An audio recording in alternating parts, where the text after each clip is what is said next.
though?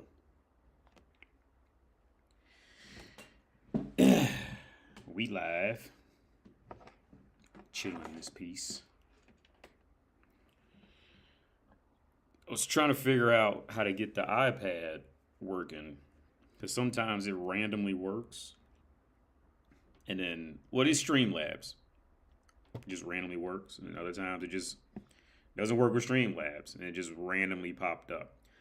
But my Apple Pencil was dead. So now I'm charging the Apple Pencil. This is the old Apple Pencil on the iPad. This is the Generation 1 Apple Pencil. Where you got to plug it in. It only has that one port. So I got to charge the pencil up.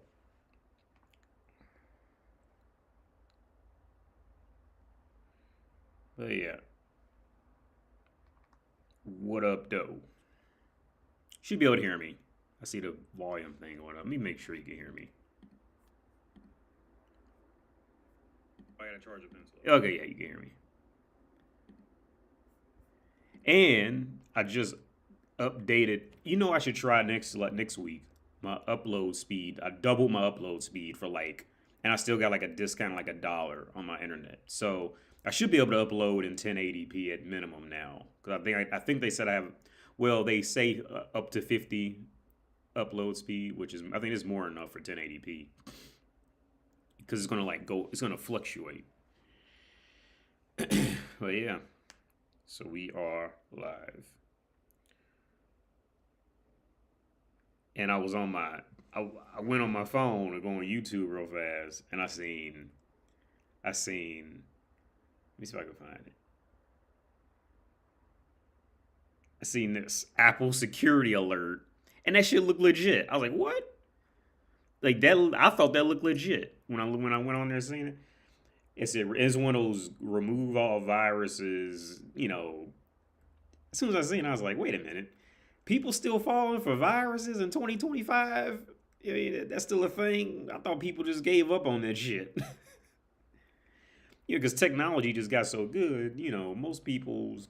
If you have anywhere near a modern computer, you don't really got to worry about too many... Unless you're doing some wild shit nowadays. Worry about it. I was like, word? People still on that? What's up, Jen? I was like, people still getting viruses out here? But yeah.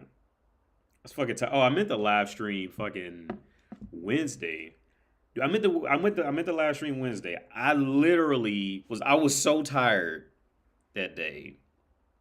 I was just so tired, and I laid down at 5:30 and woke up. It was 12 after midnight. So that's why I didn't live stream. I was out like a light switch. I was out. I really did mean a live stream. I think that was Wednesday. I really did mean the live stream Wednesday, but I was done. I was fucking out. I was so tired around 5. So my sleep pattern, is all off now. And then yesterday, I was just tired. I just didn't feel like live streaming. I wanted to live stream yesterday. I just didn't feel like it. I just really was not in the mood to live stream. I think I just kind of watched YouTube videos all night. Just video games. That's all I really watch on YouTube. Oh, no, I'd say what I did get hooked on, because I always bash FromSoft.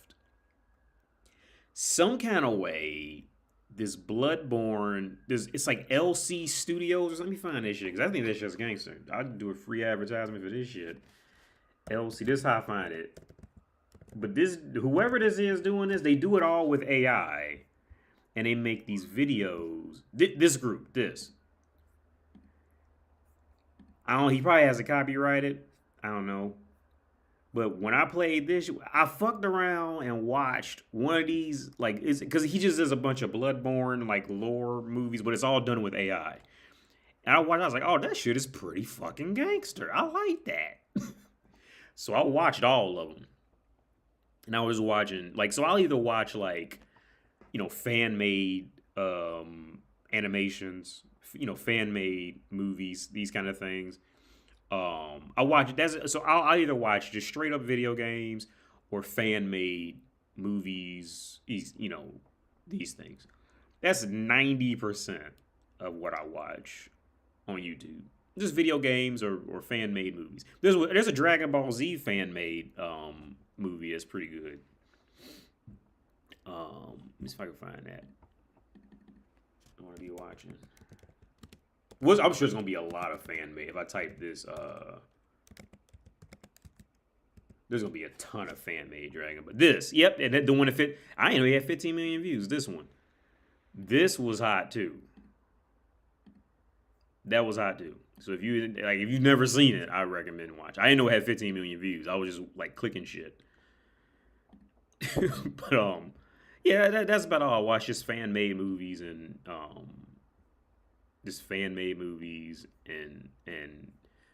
something about video games. And now it's gonna be Elden Ring and Dragon Ball Z all on my fucking feed now. But yeah.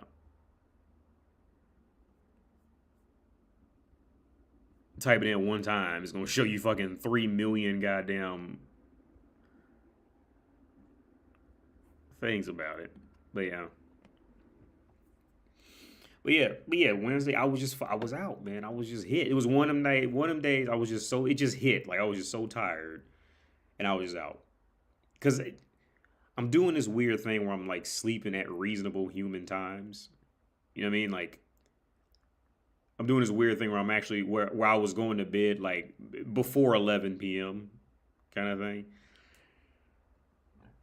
And I'll be up at like 6, 7 a.m.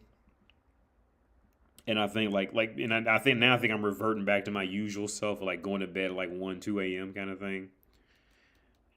But yeah, it just all hit. It all hit. J Rolla, question, can you answer later?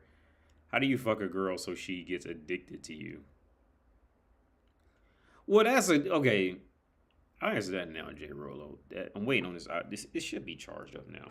I'm waiting for my iPad. My pencil is charged up. But that's a good question because I would say it's two parts. One part is with a woman. Yeah, I mean, with women, it's all about their emotions and shit. And women have to like. Women have to. There we go. It worked. Okay. So let me go ahead and. Actually, I'm going to resize this. So when I do come in. Uh-oh. There we go. I'm going to resize it so when I do have to use it. Actually, let me put me. Is this me? No. This is me? Yep, this is me. Oh, shit. Okay. And then, oh, fuck. What's that? But yeah, it's two parts. And now turn that off. Okay, yeah. So it's two parts to it, man. One part with a woman, with any woman, is just complete luck. Because there's no way for you to really know, like, what, with a woman, it's all about the kind of day she's had. Even with guys, too, but even more specifically with women, I think it's definitely strong with women. It's all about the kind of day she had, where her emotions are at the moment, for whatever reason. And the one major part is luck. You just can't really know. Right? There's no way she could have resting bitch face. She might be thinking about somebody that pissed her off earlier, whatever. Like, there's just no way for men to know exactly how to pick up a woman or how to get an exact reaction, especially if it's a woman you don't know. Right? And on top of that, you're not having like real deep conversations with her, like a random, a more of a random girl. It's just a lot. I would say more times than not, man, it's really 90% luck. 10 to 20%, pickup artist skills, right? And I've always been against pickup artists since the very beginning. I've never liked the whole concept of pickup artists and you do a certain thing and this and that, and this will make every woman fall in love with you, and it doesn't work like that. I say more times than not, it's like, and like I used to say a long time ago, even if you take like Chris Hemsworth, fucking Idris Elba, you put all these guys in a room, George Clooney, they will all sit up and tell you stories about how they tried with a woman and the woman shot him down super hard or just ignored him, whatever the fuck, right? Is it like it's not about the man and his looks and all that, and like what society is like really pushing. It's more about the luck and the timing of the situation. Are her friends watching her? You know, are you a guy? Because a lot of girls, they'll do whatever you want just because they think another girl wants you, right? And then they got a rivalry going on between each other, right? And it had nothing to do with the guy for real on a personal level. But so the overall point I'm trying to make is most of it's going to be luck, okay? Because you two could just not have good chemistry, good sexual chemistry, good conversation chemistry, and it had nothing to do with anything you did, right? Nothing, because it's all based on that woman and in her head of what movie's playing in her head, right? That's it. So now for the other part that takes the skill of it, well, again, and again, okay, even for the other part that takes the skill of it, it very widely depends on how y'all met, how you all are talking, you know, these kind of things, right? So I can only speak for me. Um, um, what was it? How do you get a woman? She gets addicted to you. For okay, the number one thing is she has to either be naturally attracted to you or feels completely, not maybe not completely, but more relaxed and comfortable around you. If you don't have at least one of those two things, then nothing's gonna work, right? As I said, there's a very low chance. If she's not, like, part of it has to be she's automatically at least a little bit she's automatically attracted to you, or she feels relaxed and comfortable around you, right? If you don't have, if one of those two are not in there, and I say the majority of that for most men is going to be complete luck. You can't really engineer that, you know, on call. You can't engineer it. But after that, what works for me? What I would tell guys is you do not be just a regular old fuck. Like, one, you have to be into something, right? Every woman, and now this is every woman thing.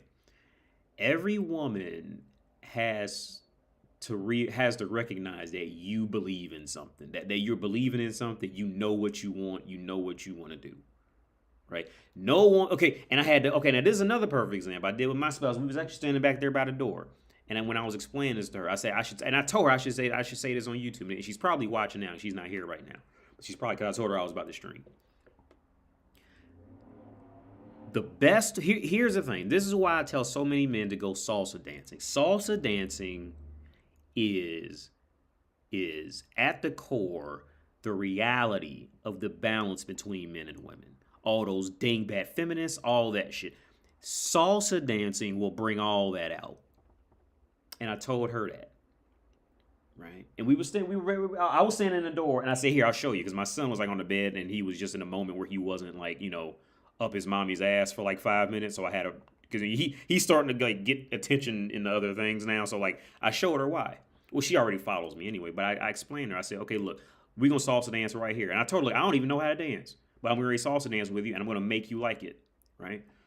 So I grabbed her and just start moving. And I say, look, just go 1, 1, 2. Just made up some bullshit with my feet. And I led her, right? And what does she do? She holds me, she's staring into my eyes, and she's doing whatever she can to follow me because she sees I believe in myself and what I'm doing, right? And I explained to her this. I explained to her the dynamics of salsa dancing and why that fits, why that exactly explains the dynamic that every man and every woman should have to get what they want out the partner. So while we were dancing, I said, look, see, this is how dating is supposed to go. I'm leading you. You're doing what you can to follow me, and you are happy following me, right? And so we did that for about, I don't know, maybe 10, 15 seconds. And I was just making the shit up. 1, 1, 2, 1, 1, 2. And she's following me. And we're like, you know, dancing in a small circle because my flat's not that big, right? So I said, okay, now watch this. See, now in the dating world, this is what happens when the man is indecisive or doesn't know what he wants, and he's with you. So I start like stumbling. Well, where do you want to go? And now we both, now the whole synchronization is off of dancing, and we can't move nowhere. And I'm like waiting on her to leave. I'm trying to feel she's waiting on me to lead, and I'm waiting on her to leave. And now we doing all this. Our feet are hitting each other. We can't even make a stride, right? Because she has nothing to follow, right? Salsa dancing, you don't have to. You can look when this was like 2 or 3 years ago when I went salsa dancing. But I remember I was telling girls I don't even know how to dance. Well, I'm gonna make it up, right? And it was one right after another. But that was like 2 years. To be fair, that was like 2 years ago. But with my spouse, that was like maybe 2 weeks ago. I explained to her. But I tell guys, go salsa dancing. Don't worry about knowing how to dance. Go salsa dancing. But to go back to answer the question that you had, how do you get a woman to fall in love? The core is you have to believe. She has to get, like in salsa dancing, she has to get a feeling that you know what you want to do. And that you know, she has to have a feeling that you are in the room for a fucking reason. Right? That's it. She has to know that you are here for a reason because you want something, you're getting ready to do something. And okay, not okay. Now I feel like I should define want something. She has to feel that you want something, but not want something in the sense of in wanting it in a pathetic way, like following underneath her kind of thing. But you want her, but you can also like, okay, what you want is a woman to do something with. You don't necessarily, in my opinion, I would stay away from making it clear you want her. Because once you cross that line into like making it clear you want her, now you're getting far too close to becoming a chump, right? Some guys advocate making it clear you want her. I wouldn't recommend it because again, once you do that, now you're making it too clear that you could be her fool. I mean, I don't want to say too clear. In my opinion, you're straggling that line. That's a fine line you end up on once you do that. Because all you gotta do is make one too many phone calls, one too much eye contact times and trying to lock eyes with her, and then and you'll fuck around and fall underneath her. Right? You have to make it clear that you are here looking for a woman. Right? And that's what I would say. And again, and even with that, you're going to face failure rates in these things. So it's just the nature of the game. But that's what I would recommend you do. Like, okay, how do you make a woman fall in love with you sexually? After you complete all these, theories, and once you have sex with her, introduce her to new things sexually, right? And even in this part, you'll still have failure rates. You'll have girls who just don't like whatever, or you think they don't like it and they actually loved it, or you end up not liking it and she loved it, right? You have everything and it's all in between. But whatever you do not be just a regular old climb on top of her, and just have sex with her and then leave. Right? Just don't be just that. Because she's been getting that since she was 12, 13 years old. She's bored with that. Now, there's a situation where she might just like a dude who does it for a little while. But for the most part, regular, normal sex is boring to the vast majority of women because either they've been doing it since they were 12 or they've been getting offers to do it since they've been 12. So that's boring shit, dude. It's incredibly boring for them. The equivalent of regular sex is like would be like, okay, the equivalent of regular sex to a woman is like I just had it. Let's just say examples like for me and beer. I think all beer tastes the same. It would be like one person like freaking out over like a certain beer. Right? And I think all beer tastes the same. So I'm not like in love with any one beer. Right? Right? So like for me, you got to you got to come with something more than just beer to get me excited. Right? Because it's all the same to me. Like, maybe that's a poor explanation, but for a woman, basic sex is like the most simplest shit for them, dude. Like that's the most boring thing on the planet. Like regular basic, like a woman always wants to be fed an adventure. They always want to be fed some type of adventure situation. Right now, Maybe you're not an adventurous dude. I don't know. And some guys aren't. And there's women who don't really care for that. But here's the thing. In my opinion, okay, in my history, what tend to happen is this. Once I would fall into the normal sex guy, that's when inevitably you end up stuck in this like emotional um bartering system with the woman, right? Because because now it's like you have to make it up somewhere else, right? Whereas if you just if you expose her to to new sex, just new things in sex, now it's like you no longer have to substitute it with, "Hi, honey, I was just wondering how your day went. Good morning, sweetheart." Look, I have never written a woman good morning. Never. I'm not saying I win with every woman either. What I'm trying to say is I've never had to do that. And yeah, I'm not saying I win with every single woman because again, like in my opinion, I think there's a factor of luck. But what I'm trying to say is there's different men for different jobs for women. But to get a woman addicted to you, you got to do some okay, here's the other part of it. Every man has an obscure sex fantasy at some point. Maybe not all the time, but at some point, every man has the obscure sex fantasy. And one area, actually, there's just one person from YouTube I talked to, and he was a really good one with this because he actually explored it and went on with it. One area where many men fuck up too is, and as men, we're kind of born and raised to almost feel shameful for liking anything sexually. Because society pretty much programs us to be like that, right? Like we're supposed to be ashamed of sex.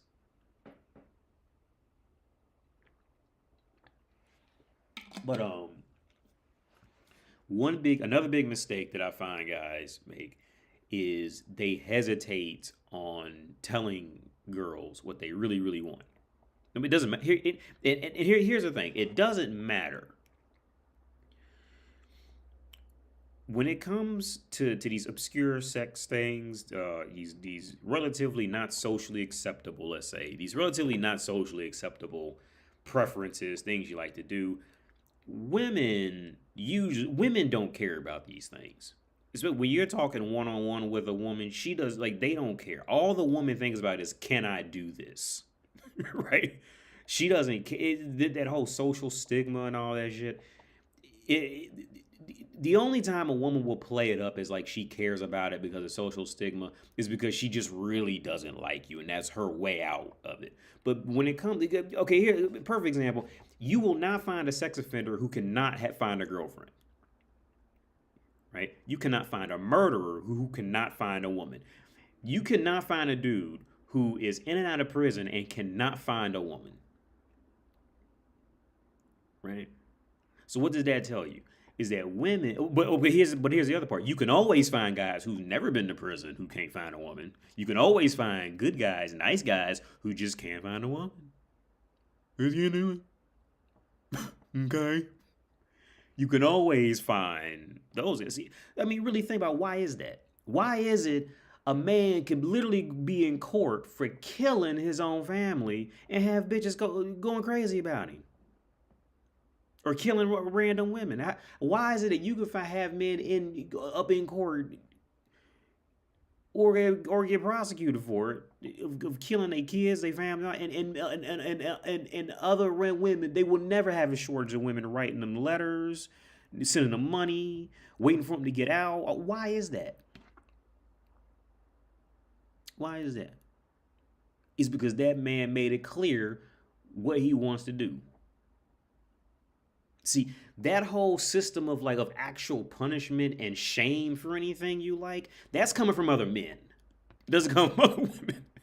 All right. The only time it comes from another woman is if that woman thinks that the men near her would protect her in some kind of way bigger than that man, and she's intertwined in that social circle in some form, something like that. But if you look back throughout the course of human history, and you look at modern human history, and you look at all the guys who are singing these love songs nonstop, these old country songs, and look at them, they good guys.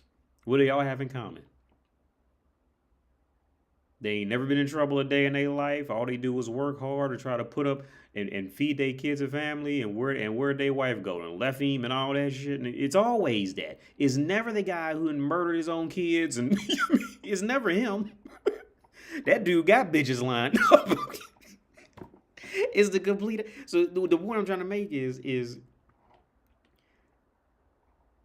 don't be when you talk to a woman, don't be ashamed to tell her what you really after. I know a dude who, if you watching, I'm not gonna say your name, but if you watching, you know who you are. He told his girlfriend that he wants like 7, 8 wives and a bunch of kids, and she was down for it, and she just had a baby.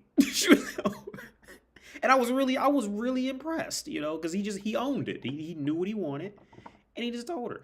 I think so many guys. I had to learn it when I was maybe 20. How was I? About 26, 27. When I told the girl I wanted the fuck her till she threw up on my dick. I was so scared to tell her that, but I took the leap of faith. But that's where I think a lot of guys fuck up. But here's the thing. Nowadays in the West, things have gotten so completely fucked up. It's like I don't even know. Like I can't even really speak for guys in the West because I don't even know the culture out there like that anymore.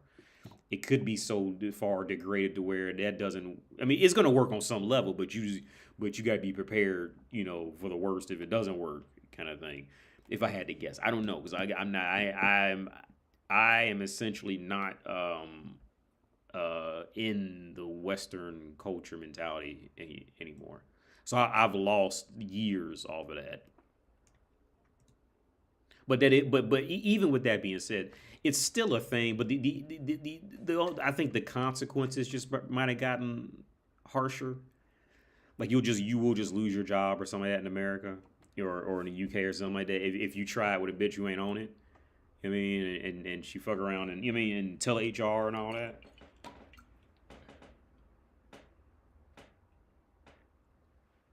But to get a woman addicted to you in sex, you got to be something different. It's like drugs, right? Like, why do people get hooked on heroin? Because it's different from weed. I was watching a dude talking about when he tried heroin. This is the weird part. I told you guys a long time ago, I tried heroin.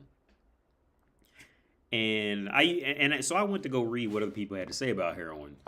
And it was like pretty much the same two answers. Some people said the same thing I said, and other people say that they felt this immediate warm hug feeling. I didn't feel that. I just felt I'm part of the other group. I remember smoking it and literally any sense of self-doubt, questioning, any sense of anxiety, anything immediately was gone. It's definitely the best anxiety medication. I'll tell you that much. It'll immediately rip it out of you. It's not even there. And it ripped it out so harshly that I remember because I was driving and I had to come up with serious, hardcore logic to keep the car on the road, as I just didn't care. But yeah, I was watching a black dude. He was talking about trying heroin for the first time. He was fucked up on the street. But yeah, to get a woman addicted to you in sex, you have to do something different. You cannot be just a regular old. You gotta be something. Not all. Okay, there is a chance she could just be addicted to you for a little while for whatever little reason, but that usually doesn't last long unless she just has severe mental problems. But you got to be into like some type of bondage or dominate. You got to be into something, relatively extreme. Like I always said before, those guys who are over at ghetto gaggers and facial abuse, I guarantee you that more than a fair share of those women fell in love with them. I would guarantee you. Now, maybe not so much anymore because now that kind of porn is gone. Like wild porn has gotten more mainstream. Back then, they were like the only ones doing it on that level. When I used to watch it a lot, that was back in like 2000. I was 2009. That's probably about 2007 ish when I was watching it. And they were the only ones who had that consistency of girls, that consistent that consistent like that many girls on their name doing it. Nobody else was that I know of was doing it at that level, at least with American porn. Now maybe there was German porn or something like that. I just didn't know about it at the time. But this was back when like these tube sites were just starting to happen, where you can go and like no, actually, this was before that. It was actual tube sites where you could just watch whole movies. You had to go like used to have to go to like that company's website and watch like a 20-second clip or something like that. The tube sites didn't come. No, I think they were just starting to come out around that time period, where you could just go and just watch like entire movies, kind of thing, or like at least longer than like a minute long clip. What's up, Tope? What's up, Chan? But yeah, you have to do something. Do something. When you do get her, you have to take that chance and try to explore and try just tell her what you want. Like okay, because I told this story a long time ago. I remember when I told that girl I wanted to face fuck her and make her throw up on my dick. Right? She goes okay, and then so she tries it and she had never done it, and she threw up a little bit and she immediately panicked. Like immediate, but not panicked as in like I'm gonna beat you up, but panicked. It was a panic. Now looking back on it, I can see it. But at the time, I was like, well, I remember at the time I just really wanted her to finish because my dick was sitting there hard. I'm sitting there with a hard dick on her fucking bed, right? So I just wanted her like make me come so I could leave. But she panicked in a sense of like she was ashamed, and I think that also added to like my journey of all this, right? Because like when you approach a woman for sex, it's not necessarily because she doesn't like you because she doesn't like you. It's usually because women, when it comes to women and sex, she automatically thinks that she has to do something for you. Regardless what any woman, everyone's going to give some bullshit, because they don't want to sound like whores and all this. But every woman's immediate thought is can I like oh my God, he's going to ask me for sex. Can I do this with him? I'll this and that. Now, the part that women never ever want to tell you, and the part that women never ever want the world to know is their vaginas and their brains are on two completely different levels, or two completely different. They're not even connected. She's not in control for who her pussy opens up for. She's not. She's literally not in control. It's literally like her subconscious is in control of all that, right? And there's other little factors too, but for the most part, like she's not in control of what her pussy is attracted to. So a lot of times, the reason why a woman would, will say yes or no, it usually has nothing to do with the actual act of sex. It's like she'll get this anxiety attack of, oh my God, I'm going to have to perform for him, kind of thing, right? Like I'm going to have to do this, and she tries to read her body off of that, right? And even then, she'll get it wrong. She gets it right, or like it's not a consistent thing. Like if you're out in the wild, right, and you're talking to bitches, like they'll swear up and down it's not like that, but that's what it is for real. That's what it is. But anyway, back to the girl who threw up on my dick. I remember after she did it, she panicked, and then she came back and she finished. And I thought to myself, oh shit, like I lost her, right? And then I remember it wasn't even 4 hours later. She wrote me back asking me to. She literally saying she wanted to try it again, right?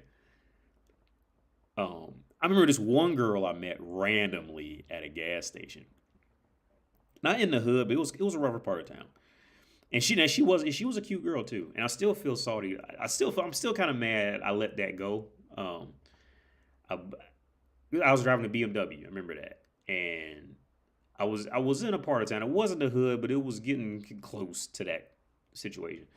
And I remember I went to the gas station, and I had just seen her and her sister walk in. Her sister wasn't attractive, but she was clearly like the cute one of the family kind of thing. And I asked her if she wanted to ride because I had been drinking. I was a little fucked up. Then I was driving. Yeah, how it is in America. It's normal in America. And I asked her if she wanted to ride, and she goes, yeah, and comes outside of the car. And she asked me if I was a cop. I'm like half drunk, pants on, like my belt was like undone. I maybe I pissed outside. I don't remember. And she asked me if I was a cop when we walk into my car. I said, no, I'm not a cop. And I remember I took her to this park and just humiliated her, fucked the shit out of her, and just humiliated her. It was dark. And I took her to a park and fucked the shit out of her outside at a park. Because there were some houses, like, not far from where we were. I mean, I'm, like, spitting in her face, choking her while I'm fucking her at the park. I having her say the most, like, humiliating things, like, I had just had her say the most humiliating things, and she loved it. And I remember, and it was the same thing. Now, that had to have been, like, it was, like, maybe 11, 12 at night. By 3 a.m., she was writing me again. It was like 3 or 4 a.m. because I was asleep and I missed it. She wrote me, want me to come get her again and to do it again. But back to the original thing. Now, I'm not saying you have to do what I do. That's not the point. I hope that's not what it's coming off as. I'm not saying you have to do what I do, but what I'm saying is you have to just have your own. You have to have your own swagger in life. And this is another thing, because my girl, she likes that. She likes to disagree with me on things. So when she does agree, like, I know she's telling the truth.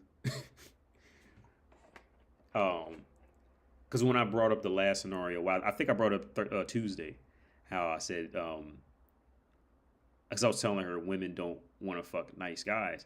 She's like, yes, we do. Why do you think women are going to be mean to us? Because you do. So the example I gave her, I said, okay, if somebody put a gun to your head, I'm just going to sum it up real fast. If somebody put a gun to your head and said you had to fuck Hitler or you had to fuck Gandhi, which one would you fuck? And long story short, she goes, I get your point. Right? Right. And then the other thing that I didn't bring up Tuesday was, I said, as a man, like, a man cannot be a normal guy. He can't be normal. He has to make you feel something, one extreme or the other. But you have to make a woman feel something. If she doesn't feel, if you go hang out, go talk to a woman and all this, and you leave her with the idea that you just a normal dude, that's the worst. And I used to say this a long time ago. That's the worst position, man. Women want an extreme. They want adventure and extreme shit. They don't want normal, boring. Because you're going to be boring. If you're normal, you're going to be boring. Right? Now, there are some women who will deal with being normal and boring. And usually the only reason why that happens is because they were, upstaged by, their more prettier sister or something like that. So they'll kind of settle in that. But most women, if you cut completely loose and free, they don't want that shit, man. They want somebody that's memorable. All right. So, and I was trying to explain to my spouse this other context, right, on how the two sexes completely have it confused. So one area that I think that should really be talked about is the concept of fighting. Let's say, like, getting physically strong and all this, and fighting, let's say a dude goes out there, right, and trains at a gym till he looks like the Hulk. And he's this big, muscular, strong guy, right? Now, men and women both have completely different views on this, right? For the most part. Now, there are little intricacies that can, alter it. But for the most part, we have completely different realizations on what we're going after and what we think the other person, is thinking about it, right? So when a guy goes out there and let's say he's strong and he gets to a fight, if the guy goes out there and loses the fight, right?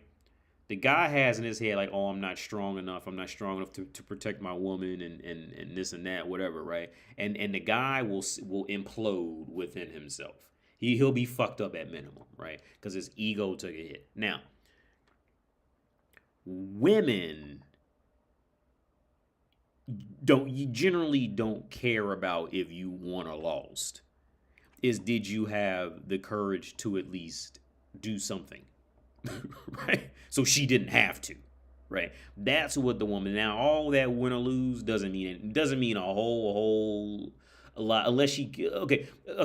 The women who care about that are the same women who care about dick sizes. Like, most women don't really care about dick sizes. They just want a dick that's not, extremely small. But most women don't care about dick size like how men care about it. Men think women care about it, right? I think it's the same thing. There are some women who do just like a guy who can beat up other guys, but those women are far few in between in reality. More of it is just, does this guy have the character to get up and do something?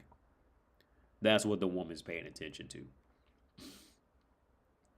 So what ends up happening in reality, I talked about this a while back, is is when guys are like working out in the gym and taking all these, you doing all these, the muscle milk proteins and all this shit, and they're doing all this, all they really end up attracting is other guys in the reality of it. Like if they're doing it to attract women, to attract a person, they just end up attracting other men. They don't really, women don't usually, the majority of women usually don't care about that at all.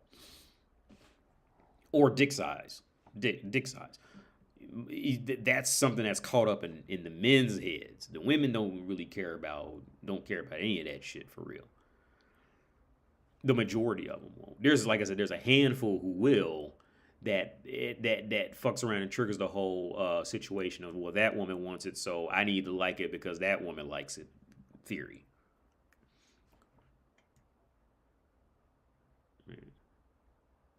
Like a Brad. Okay, yeah, I would say I will put it in context of like a Brad Pitt theory, right?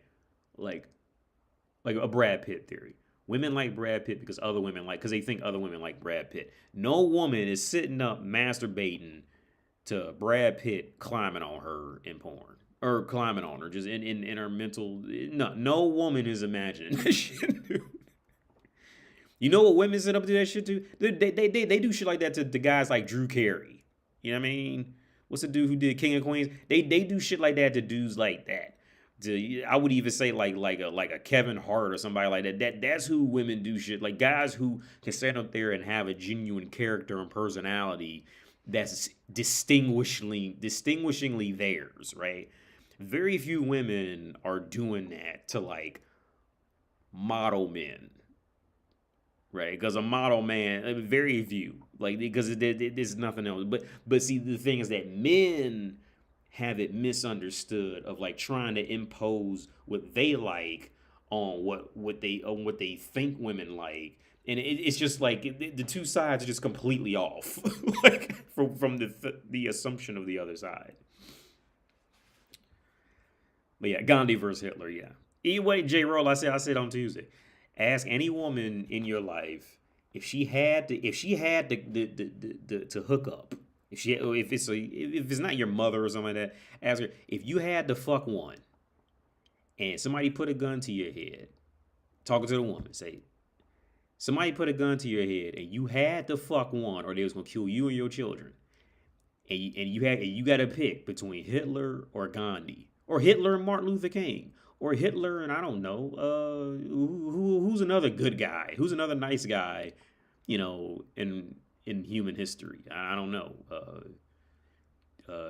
John F. Kennedy. I don't know. Abraham Lincoln. Well, I don't just insert nice guy here, or Adolf Hitler. Which one do you think you could genuinely fuck? Right? Ask any woman that. And they'll go with Hitler. Okay. They go, first they'll try to fight, but they'll come down to Hitler.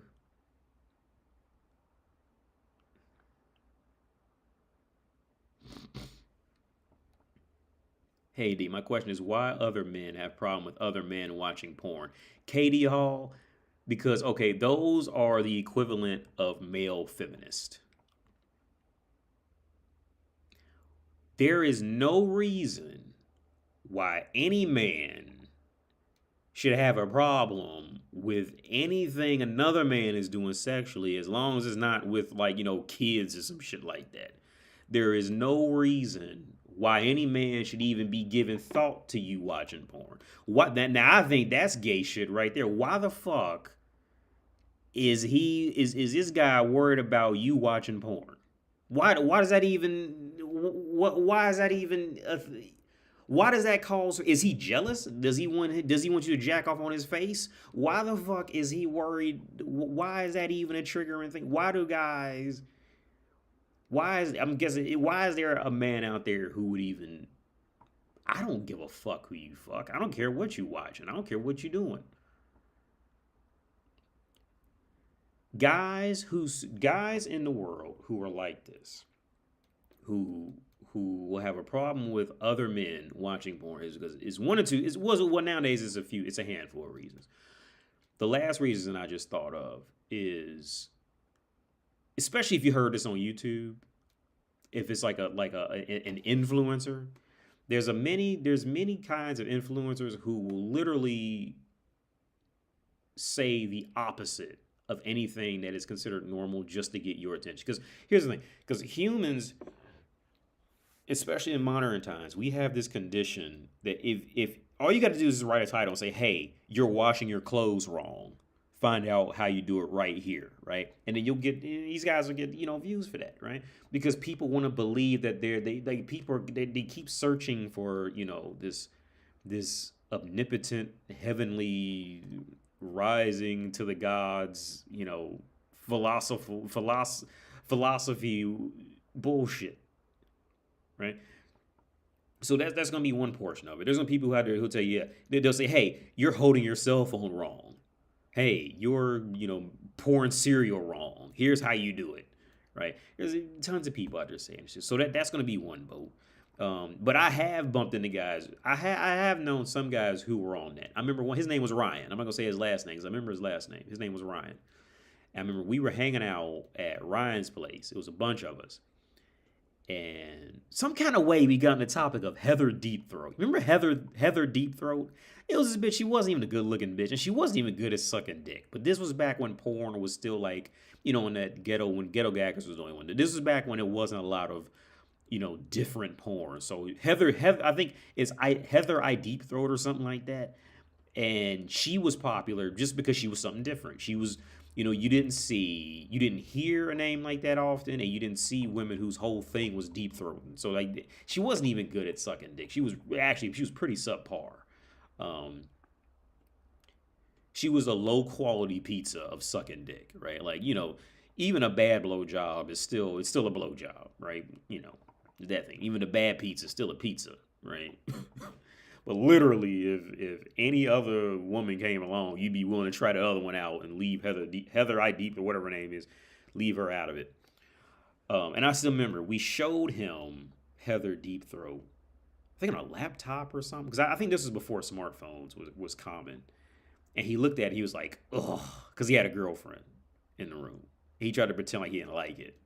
Like, ugh. Like, I just don't get it. So he was one of the guys who was doing it because he thought his girlfriend would give him brownie points for not liking porn.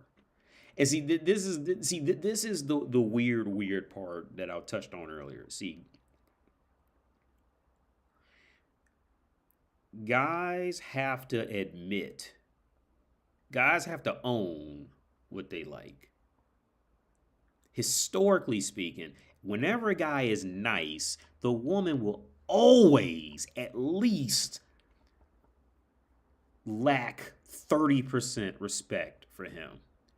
30% less respect for him than she would a dude who just owned himself and was there. Now, but here's where guys get it confused, is they only listen to women for what they say, right? So, okay, so let's say let's say you go all, because let's just use social media, because social media is just the thing right now. Let's say you go on Facebook or whatever, and you be a dude, be like, yeah, I like to watch big booty bitches in porn, right? And then you're going to get feedback. First, you're going to get feedback from men that's going to try to bash you for it because they think other women are going to give them brownie points for it. And you're going to hear women, every now and then you're going to hear women like, come out and say they don't like porn because they're envious of the other women. Mostly that's what it's about. Now, for the guys who tried to, be on her side, the woman will talk nicely to those chumps, and those chumps, they'll stay in that chump position, right? Because they're essentially being a good mommy's boy at this point. They're telling mommy what she wants to hear. Mommy's patting her on the head, going, "Oh, good boy." Yeah. And then and this fucking pervert is sitting over there with his dick getting hard, hoping that mommy just comes over and jacks his dick off and kisses him on the lips. All right. That woman is never gonna come over there out her way and jack you off and kiss you on the lips and say good boy. It's never gonna happen. To men that's trying to be that guy. And there's a lot of guys trying to do that. They thinking they getting brownie points for it. They out there thinking they getting brownie points for going, oh, I don't like porn. Yeah. I don't like watching big booty bitches.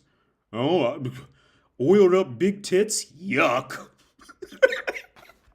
I don't like oiled up big boobs. Oh, what am I, a pig? Yuck. They'll say anything because they think they're going to get, because they're chumps. They think they're going to get brownie points from the women. And the women never. There is not, okay. Out of every 10 women, at least 9 of them will never ever touch a man who walks around and says some shit like that and be completely happy about doing it, right? And out the one who will do it, that's a relationship where he's gonna have to be begging her for sex every month, every year, shit like this, because he's holding back, and she can feel it, and it's gross. So out of all that long rambling, I hope it made sense, but the core is this: every woman wants to know exactly what you like so she can fulfill that. And if she feels like she can't fulfill it, then and if she feels bad about it, then she'll leave. Right? A woman's number one objective is to pleasure a man. That's her number one objective. So if you're sitting up holding back because you're too afraid to tell her, all these different things, right? Yeah, she'll reply back and be mad at you and all that, but she ain't going nowhere because at least you came to her and told her all this shit, right? Or let's say even if she does leave, she's never going she's not going to fall out of love with you and all that. Okay, that's the other big thing. If a woman falls out of love with you after you cheated on her or something like that. See, love for men and love for women are two different things. It's like Patrice O'Neal said, kind of like how he was his woman was in a relationship with him for 4 years, and he was in a relationship with her for like 6 months, kind of thing. See, just because y'all ain't together doesn't mean she doesn't love you and all that. Like, she still loves you for real. But most men don't know how to orchestrate that reality. I hope that made sense, Cherry. Hold on, I'm just babbling. I feel like incoherently babbling. But yeah, the whole problem, why other men have a problem with men watching porn. It's just stupid. It's just dumb shit. Porn is fucking great. Hookers are fucking great. Drugs can be great if you can handle the consequences. Drugs are great. Right? As long as you can handle consequences and know how to work with it, it's great. The thing is, everybody's trying to walk around and pretend like they don't know the reality. Right? Like, you mean you like pornography? Like, dude, grow the fuck up. Everybody, like, stop playing. Everybody likes pornography. Get over it. It's life. It's naked bodies. Right? Everybody likes it at some point. Oh my God, you dated me because of my looks? Yes. That's the only reason why I talk to you. Yes. You mean you don't talk to me because of my looks? Yeah. You like, stop playing. Like, everybody's trying to walk around and act like they don't know what the reality of the situation is. And that's why men nowadays are see, fucking 100 years ago, men were not struggling on a whole in the same way because all this bullshit social norms after women started going to the workplace weren't in place yet. So men were allowed to be men and just say shit and do shit. And these men were not struggling with getting sex and all this other shit. Everybody nowadays, is trying to walk around and pretend like, no, that's not why I'm here. I'm not here because I want to fuck your tits. Nope, nope, nope. And she's going, well, I'm not here because I want some protection and some free food. That's not why I'm here. I'm here because I like your personality. Cause shut the fuck up, grow up, dude. But here's the thing. Here's the thing. It's really the men's fault for real because it's really the men's fault because women are only gonna follow what the men are doing. So if you come in the room phony and all that, the woman's just gonna sit back and follow whatever you do. Either whatever you do or whatever she feels that most of the people in the room are doing. The only women who genuinely develop and grow out of that are usually will turn to higher class escorting, higher class prostitution, or they could just be that one random girl who just constantly fights against the grain. But most women just don't have the courage to ever grow out of that because it's safer to sit down and be miserable than it is to go out there and be yourself. The same thing with men too. It's safer to sit down and be miserable and don't take a chance. And everybody has it at some point. Like for example, I don't like to gamble. I don't like to gamble with money. So Vegas to me is a waste of time. I'm not a gambler. Anybody who's ever sent me Bitcoin knows I don't keep the Bitcoin in there. And Bitcoin went to 100,000. I don't know if it's still at 100,000. Let's take a look. It went to 100,000.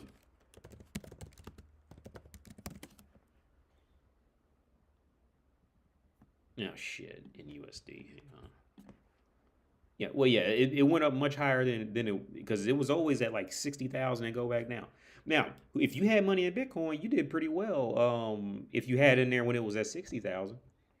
But here's the thing, and I have no regrets because I don't like to gamble. I'm not a gambler with money. When it comes to money, I would rather sit down and just let it bleed and trickle out instead of go in and try to gamble it some more. That's just how I know how I am. That's probably why I'll never be a millionaire because I don't like to go out and do these things like this. I don't like it. It's just me. I have no regrets about it. It just is what it is.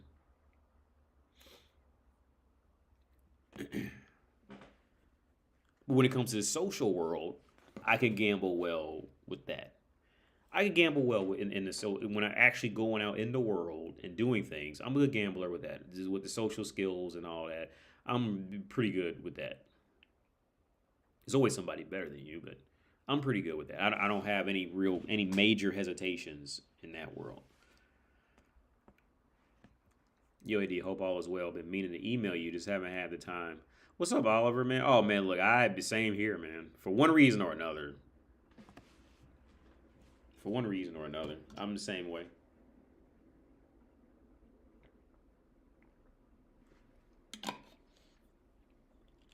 My problem is the social scenario, but in a different way. My problem is I really prefer to be alone. I really don't like to go out much at all. I could stay in my flat for fucking days at a time and never and not leave until I just run out of food. Right? I don't like to go anywhere. I think I get that from my mom. My mom was like that too. She didn't like to go anywhere either. She could stay in her room all day when I was a kid. But the thing is, like, since I can go out there and talk to people, I'm always getting invited to go out to go do some shit, dude. I just got invited for some Zoom call now. I'm always invited to go out, so I end up making myself go out just to get out of my own head, kind of thing. Jobby, women overtook male spaces where men can be men without worrying about offending somebody. Yeah. And that's where me and my girl fall out. That's why she's not here right now. Because it gets to the point where, if you live with a woman on any level, it gets to a point where even if you work with a woman, let's say like in an office or something like that, if you just have to be around a woman for too long, like her emotions to just start getting completely in the way. And it gets to the point where you're just like, you either have to just walk on eggshells or just completely piss her off. And it just gets to that point. And see the female like, the woman brain is just it's inevitable. This is just the biology behind it. The woman brain is stuck in adoring frustration, meaning I don't adoring is probably not the right word, but meaning the woman brain loves to sit down and just um linger with problems in their head, right? They love to sit down and just keep the problem. This is why women love guys that don't like them. This is why women don't like nice guys, because nice guys don't cause problems. Bad boys cause problems. That's why women love bad boys, because the woman brain loves to sit down and just focus on all the problems, and then she just spirals down into worse and worse depression, right? That is the woman's brain, right? So what ends up happening is, if you're a man hanging around women, the woman is never ever going to start anything interesting. Or if it is, it's going to be real quick, and then she's going to hope you take over and you keep it interesting. Right? Because she can't do it. Her brain, the woman's brain is literally eternally stuck there on a biological level. She literally cannot get out of it. It's her brain. She can't. Right? So it gets to a point where, like, so it gets to the point where she gets bored with it in her head, and then she tries to find a reason for you to be the new thing that she can sit there and juggle in her head. So now you got to go off and piss her off now, because now she's going to try to just sabotage the situation however she can to get it out of you, just to keep all of it going. See, you ever see, and this goes back to the old points I used to make. You ever notice whenever there's any woman who talks about an abusive boyfriend, and whenever she says, well, how long, whenever somebody asks her, well, hey, Susan, how long were you with that abusive boyfriend? 9 years, 8 years, 12 years, 15 years, right? They've always been with the abusive guy for years and years and years, and still fuck him, still have babies with him, bring him home food that she paid for, not him. She gonna be bringing him home furniture, everything. It's always think about it. Logically think about this shit, right? Now, when it's the nice guy, she can't even remember his name. Huh? You remember that nice guy who used to come by and bring you flowers and get you a soft drink? Huh? She's like, what? Who? I don't know. What? Soft drink? Let me think. Soft drink? Was it a soft or was it a hard drink? I don't know. Don't even remember. Or let's say the sad case, she ended up marrying a dude like that, because probably he did start out as a bad boy and then he turned soft later, and she ended up stuck with him. That's even worse. And a lot of dudes end up like that, man. A lot of guys end up in the latter situation. They start out a bad boy and fuck around and turn into a nice guy while they were with her, and end up stuck. Because I think that's the worst scenario to be in. The reason why I think that's the worst scenario to be in. If you started off as a bad boy, you got married to her and had kids with her, then you turned into the softy, you turned into the chump and all that. I think that's the worst position to be in, because now, okay, because you got in there to a point where at least you did get her interested in you in some way and all that, right? As a relative bad boy or adventurous or whatever, right? You got in there, but then as the man, you flipped it and changed. Well, now she's frustrated with you, but she does have that attachment. So from her perspective, there's no reason to completely get rid of you, because at least you are causing her a problem, and she remembers you as the bad boy. Okay, like with her remembering you as a bad boy would be like the man remembering the wife when she was young and hot, kind of thing. Like you still have she still has the memory of you, but even worse in the woman's mindset now. It's a bad order of you being a bad boy. She did like you. Now she's frustrated with you, and that shit will go on for eternity, until the guy just gets too soft. It'll just go on. That will go on for eternity.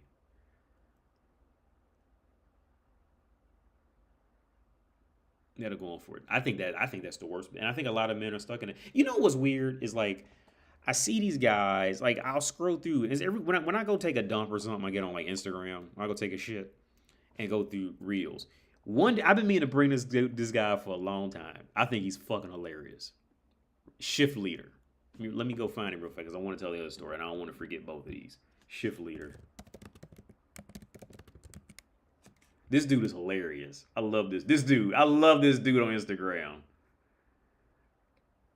I usually don't even like people's videos, but I like all of his where he's a shift leader. I'm gonna play one in a minute. But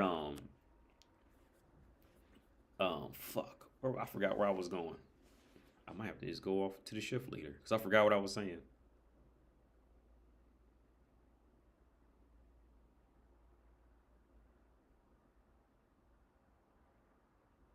I can't remember what I was talking about. Now I'm thinking about shift leader because this dude's hilarious.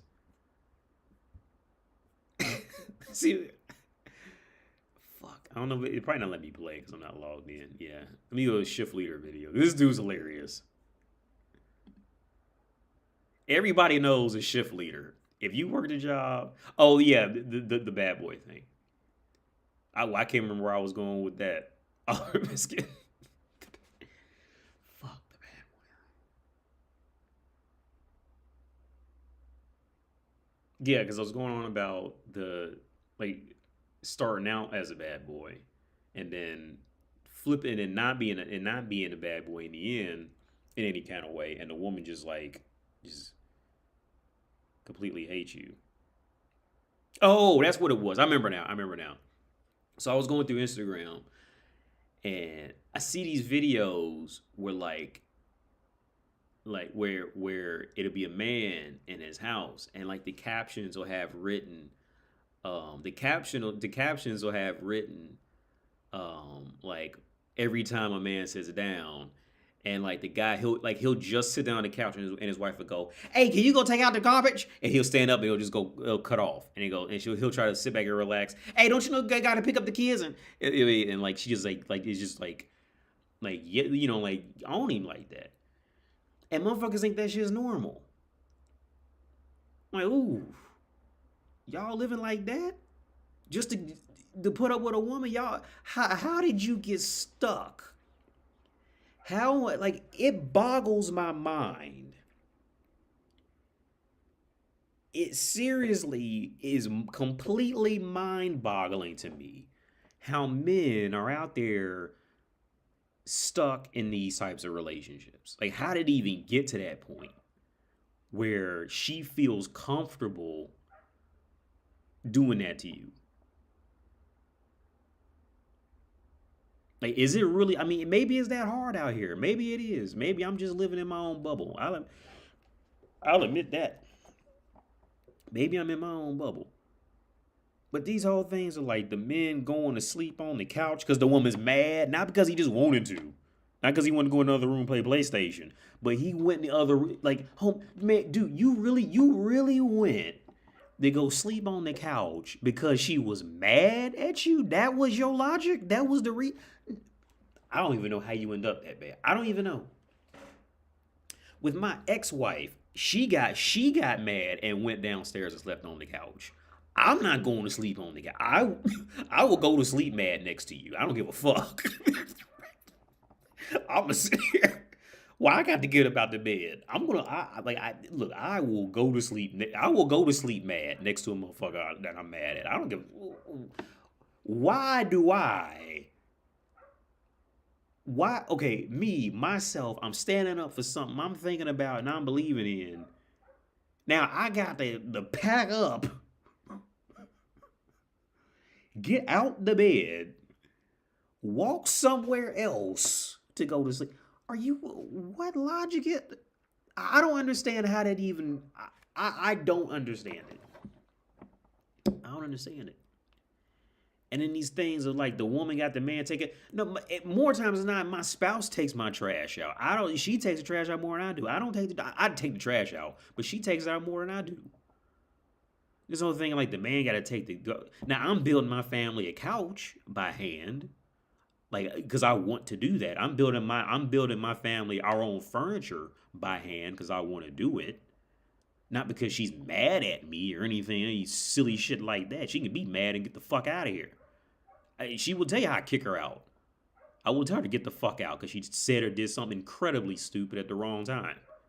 This whole concept of men like I don't even understand how you get that bad. Honestly, I really don't.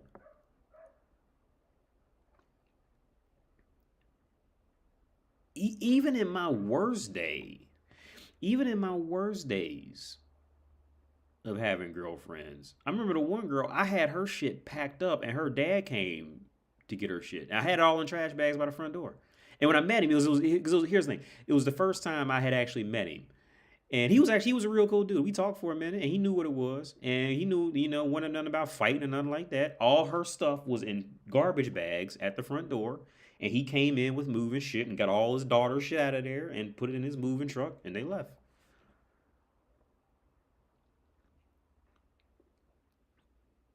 But what I don't understand is that television media shit, and what I'm guessing is real because people are doing on Instagram of the woman like paying a woman's car note, paying a like there was another skit I seen where it was a Christmas skit, and it was this black dude and this black woman. They was in a kitchen, right?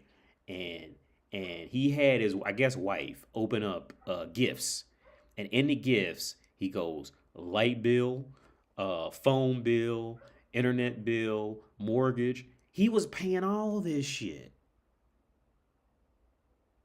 He was paying all this shit, like all of it.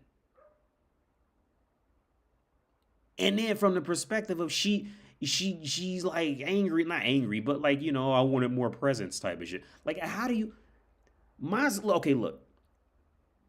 Now, my spouse has blown some stupid money, right? She has. She's blown, but it was not my money. It was never my money, but she has blown some money, but it was her money.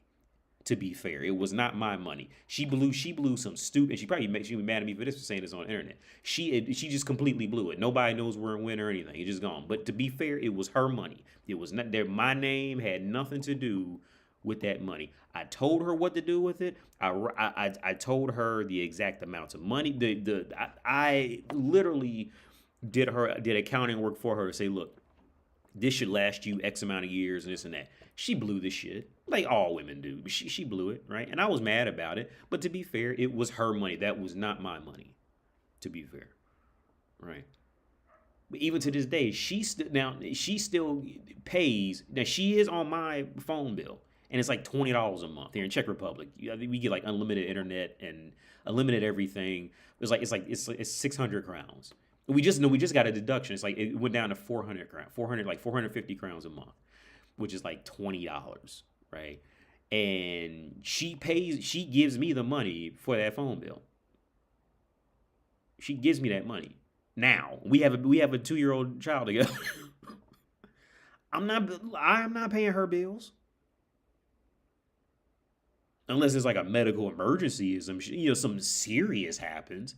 No, I am never. I won't say I'm. Maybe something could happen in the future. I don't know, but I am never paying a woman's car insurance. None of this. No, no. What? I'll pay for. I'll pay. Okay, I'll pay for going out to eat, especially if it's somewhere I want to go, or maybe I just feel like paying for something to eat. Who knows, right? But some old subconscious contractual for bills payments. No, no, of course, fuck no, no. I don't know where that comes from. I don't. I genuinely do not know. Okay, and there are different ways of doing it. Some guys do it because they just want to do it. They want to do it. Other guys, I think the latter is the people the guys I'm talking about. Guys who are doing it because they clearly want to because they clearly think they should do it to keep a woman. Not because they do it because they want to do it, because they do it because they think they can keep her happy and all, and her happiness is everything. Fuck that bitch's happiness. What the fuck? Let her be mad for a while. Make her think about something. You sitting up driving yourself crazy over this shit? Gonna go sleep on the couch? The fuck out of here. Sleep because she ain't happy. Hey, look. Well, she ain't happy then. That's just what it is. Just don't be happy. It's like here's the thing. I'm more happy knowing that she's just not happy. I am more happy in my life knowing that the woman is just not happy than me trying to sit down and try to make her happy and hope that she's happy. See, when you fall into that boat of like sitting down trying to hope a bitch is happy, see now you getting ready to live in purgatory now. You are legitimately in purgatory for eternity. Once you fall into that trap of trying to hope that this bitch is happy, you live in that you are officially in hell because there is no way out of that. You're done. And what you doing the first time, that's it. Doing it to make her happy? No. You are officially in hell at that point. There is no way out of that shit. Be happy with the fact that she's not happy, and y'all sit there and live through it. Sit trying to hope a bitch is happy. The fuck out. No. I'd rather be alone for all that. Worst come to worst, I know where Show Park is. Please, okay, at this point, Show Park is beneath me just jacking off to porn. At this, I would rather jack off to porn instead of travel all the way to Show Park. I'd rather just jack off to porn. So much faster, so much easier, much less cleanup. I get to look at whatever I want to look at the split of a second. Click. I don't got to get completely naked. You know what I mean? And all this silly shit. Show Park is now officially below me jacking off to porn. I'd rather jack off to porn. And not just because of money, just because it is easier in so many other ways. Never negotiate with terrorist children. But yeah, let me watch Shift Leader. Here's the thing. Everybody knows a shift leader. I remember shift leader because I told the stories before I went to college. I worked a lot of odd jobs, you know, and so especially in these jobs, everybody knows a shift leader, right? And I love this dude. This dude's fucking hilarious, man. Let's see, will it play? Hope it play.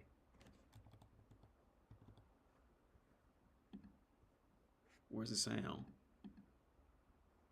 Oh. Back from the inspection. A 97! Everybody jumping up and down. We did it. All our hard work paid off. Bitch, for who? I'm seeking perfection around this motherfucker. But I think the inspector had something against me. Because when he came in, he said, don't mind me. I said, oh, yes, the fuck I am gonna mind you. I know you inspecting shit, but nigga, everybody is a customer or employee. You gonna be watching eating an apple pie or sipping on $1 sweet tea. He told me something, you must not know who I am. I said, nigga, you must not know who the fuck I am, nigga. I'm the shift leader. So I think he took 3 points off because I cussed his bitch ass out. It's just about respect. You come where I am and you telling me how to run my shit. I got all my employees. We done Clorox that bitch top to bottom. I'm talking about we Clorox the ceiling. I had motherfuckers on ladders. I told them I want you to Lysol the McDonald's sign. I want them arches sparkling. And that's how the fuck I want shit around me. 100 or nothing. So this little shit right here.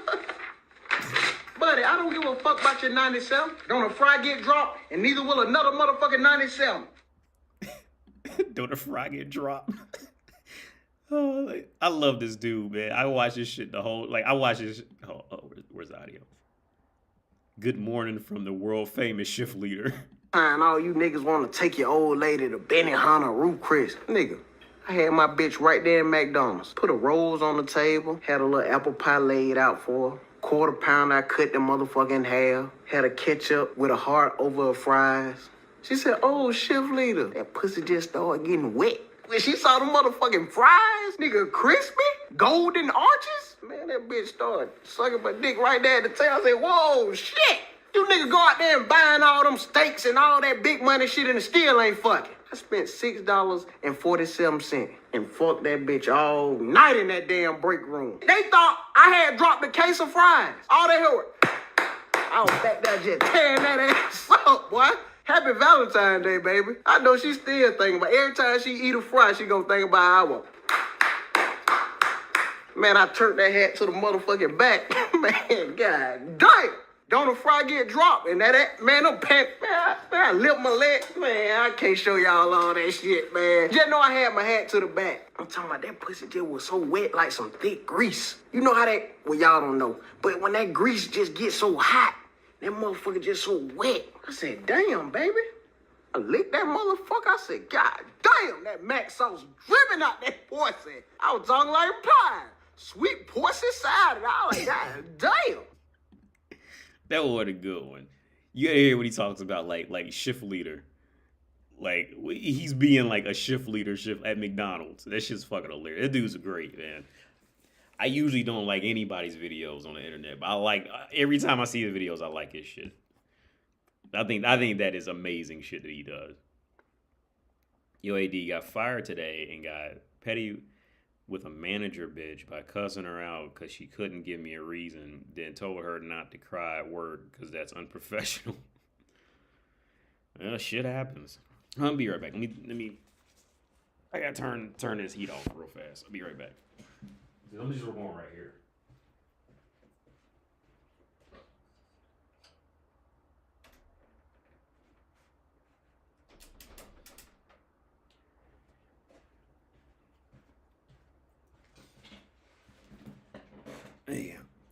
Yeah, shit happens, man. You got what manager bitch by cussing her out because she couldn't give me a reason. Oh, okay. So you cussed her out after she fired you?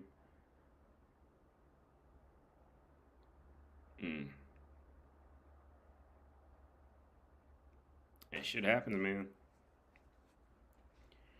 Chef Dave says, yeah, I'm glad I ain't had experience into that. I'm 21, only had one girlfriend. I'm not in a rush to get another one. Women try to make the men sleep on the couch approve as a power move. I'm just curious, like, does the woman, okay, when that happens, does anybody know? I'm not going to, like, shame anybody if they've, like, had it happen to them. I just don't understand how it happens. But I'm curious, like, does the woman actually tell you to sleep on the couch? Or do you just, like, feel it that she wants you to go and you go? I don't know how that actually happens in reality. Like, does she actually say go sleep on the couch? I mean, I'm really curious. Let me Google that. I don't even know how that.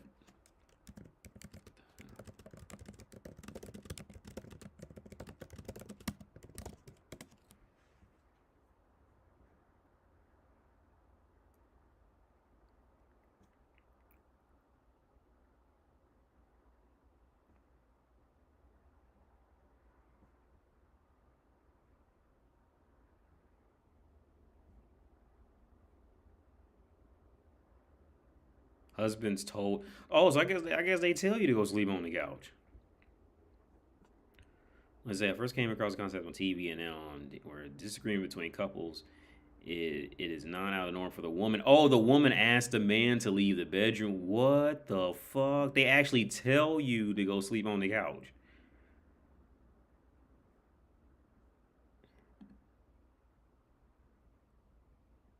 Okay, so this person said they've never had done to them.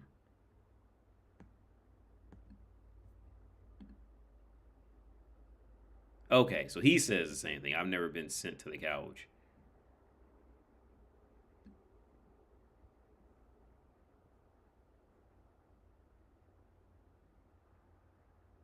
Okay, so I don't know. Maybe it's not real. Maybe it's just some TV shit.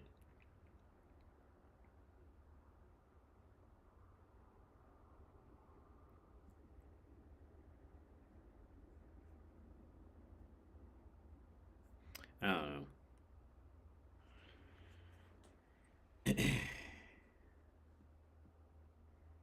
What's funny to me is the man cave thing. AD dude buys a whole house but only wants the basement to do what he wants. Make it make sense. I know a guy who did that pretty much same thing when I was in Texas. He had a big ass house and literally only stayed in one room in the whole house. Like and then the whole second floor was just like not even touched at all. So I had the whole top floor to myself.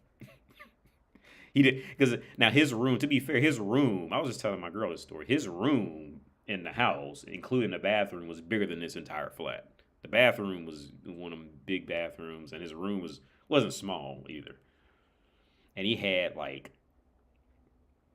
and literally all the stuff was in his room. In that it was like this room in the back of the house. His computer, everything, bed, computer. I think he even had like a refrigerator back there. He kept everything in there, and he had a whole kitchen. Like a big living room. He had a pool outside. He had a pool house. It was on a lake. The house, so you can go down to the lake, and he had a whole top floor with I think 2 or 3 full bathrooms up there. And he literally just stayed in his one room the whole time. That's how he lived.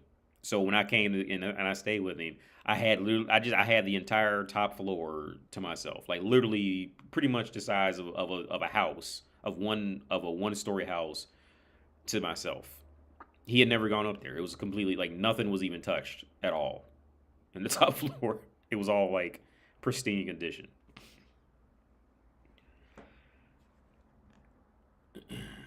In the U.S., it's horrible. 85% of women are untouchable. Jesus Christ. Yeah, I don't even know what the U.S. is like. You know, we live in an evil world. Good people always get screwed over while bad get praised. Yeah. Father going through divorce. He's in the guest room. It's real. Okay. D, you say it's real. The sleep on the couch thing. Father's going through a divorce. He's in the guest room. Yeah, that's wild shit, man. I look here's well, yeah, I just told my spouse this too, probably about a week ago. I said, like I am always going to keep another flat.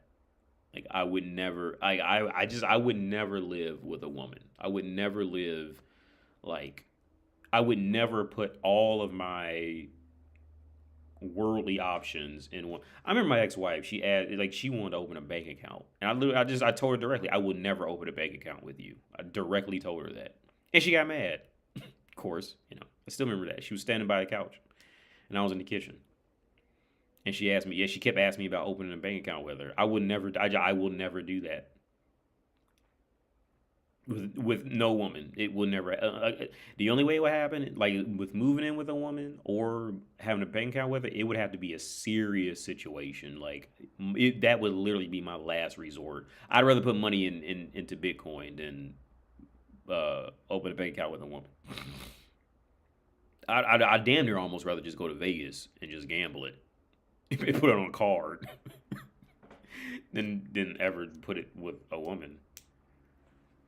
What's up, Anthony? But yeah.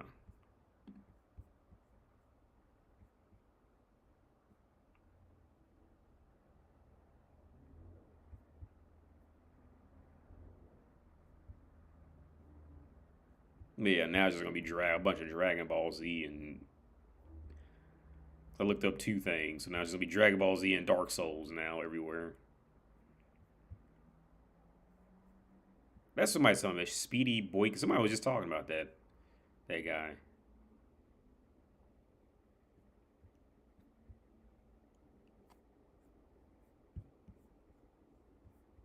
Oh, yeah.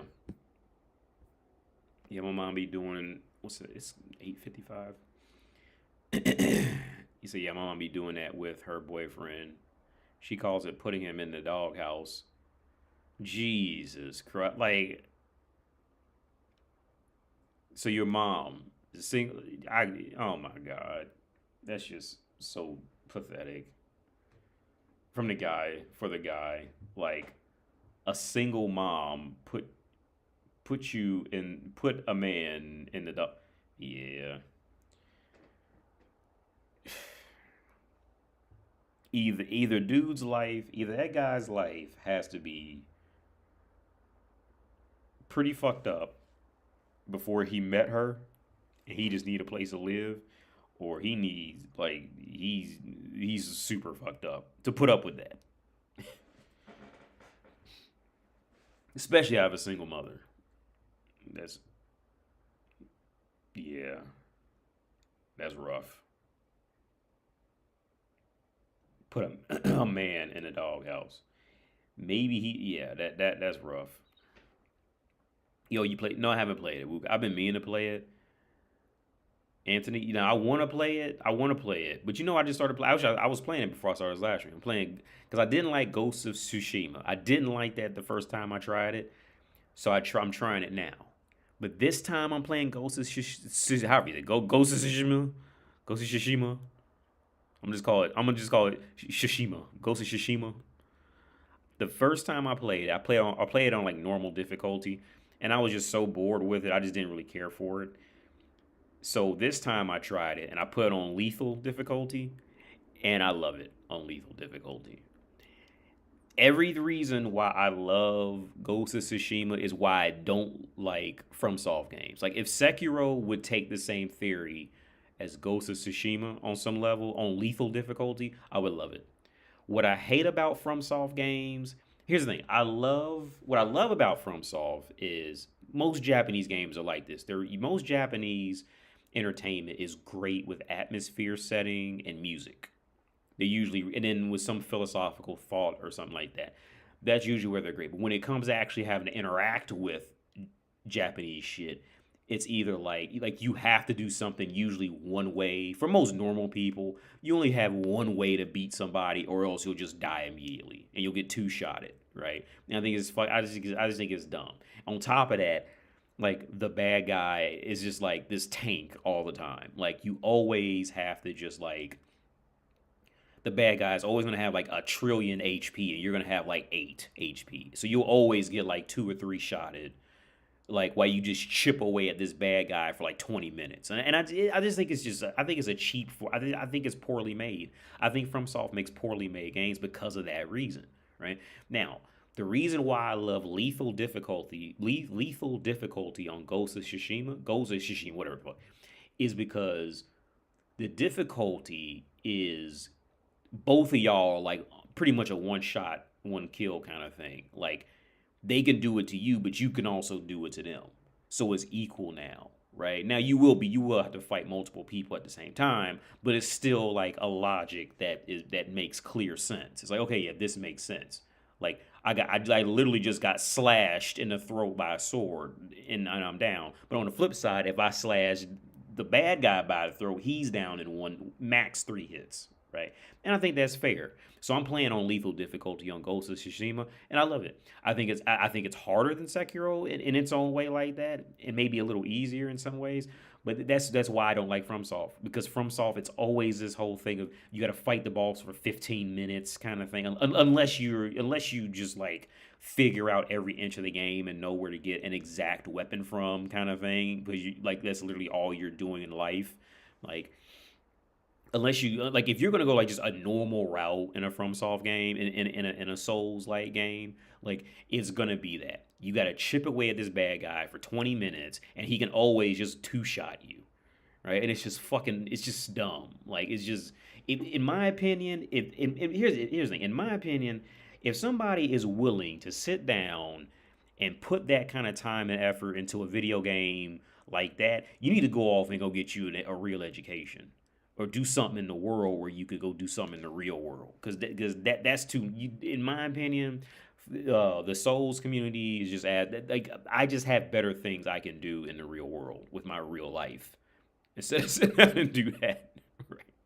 Right now, but again, the reason why I like Ghost of Tsushima on lethal difficulty is because I don't have to sit there and chip you down for 15 minutes. And then on top of that, when you die, you essentially come right back to that same area. You don't have to come running back through a whole goddamn field to get back to it. And like, because I really did like Sekiro. But that whole like chipping away for 15 minutes shit just gets fucking. It's just annoying. It would be good. And this is another reason why I don't care for most Japanese game makers. It's because they don't understand. They tend to not understand.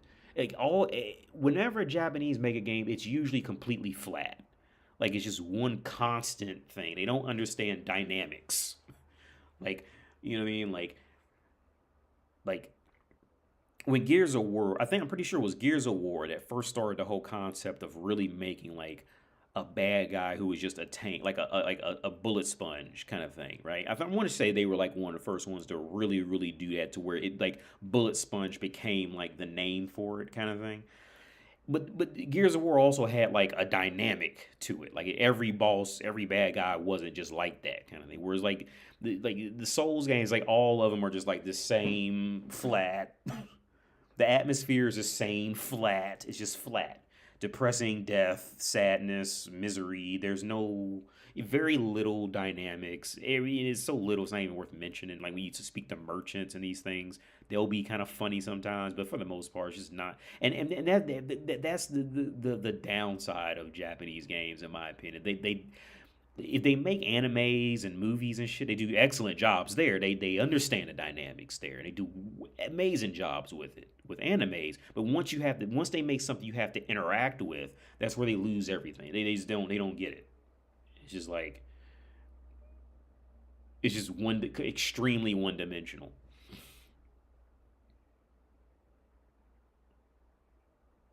Independent independent developers made GTA 3 port for the Sega Dreamcast. Where I don't even remember. I GTA 3 was on Dreamcast. I don't even remember. I can't even remember.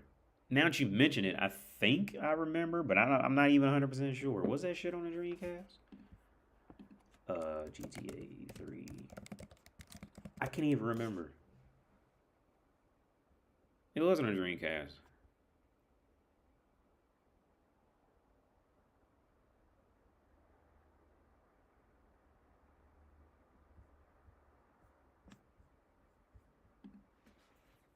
I don't know. You can't buy it here, but oh no. Okay, they put it.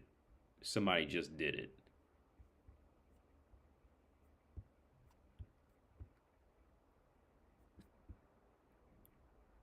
Okay. I never looked at Japanese games like that, Anthony. Oh yeah, I mean, don't get me wrong. They still have like very good parts. I'm not trying to like completely bash them. I'm not trying to do that. Because they still do the things they do well. They will do well. But it's just like the overall theme is just always is just extremely one dimensional. It's an extreme lack of creativity, like in dynamics, like in which how you're going to interact with it. Like it's always going to be this constant struggle. Like they don't understand like every boss doesn't have to be this significant gimmick.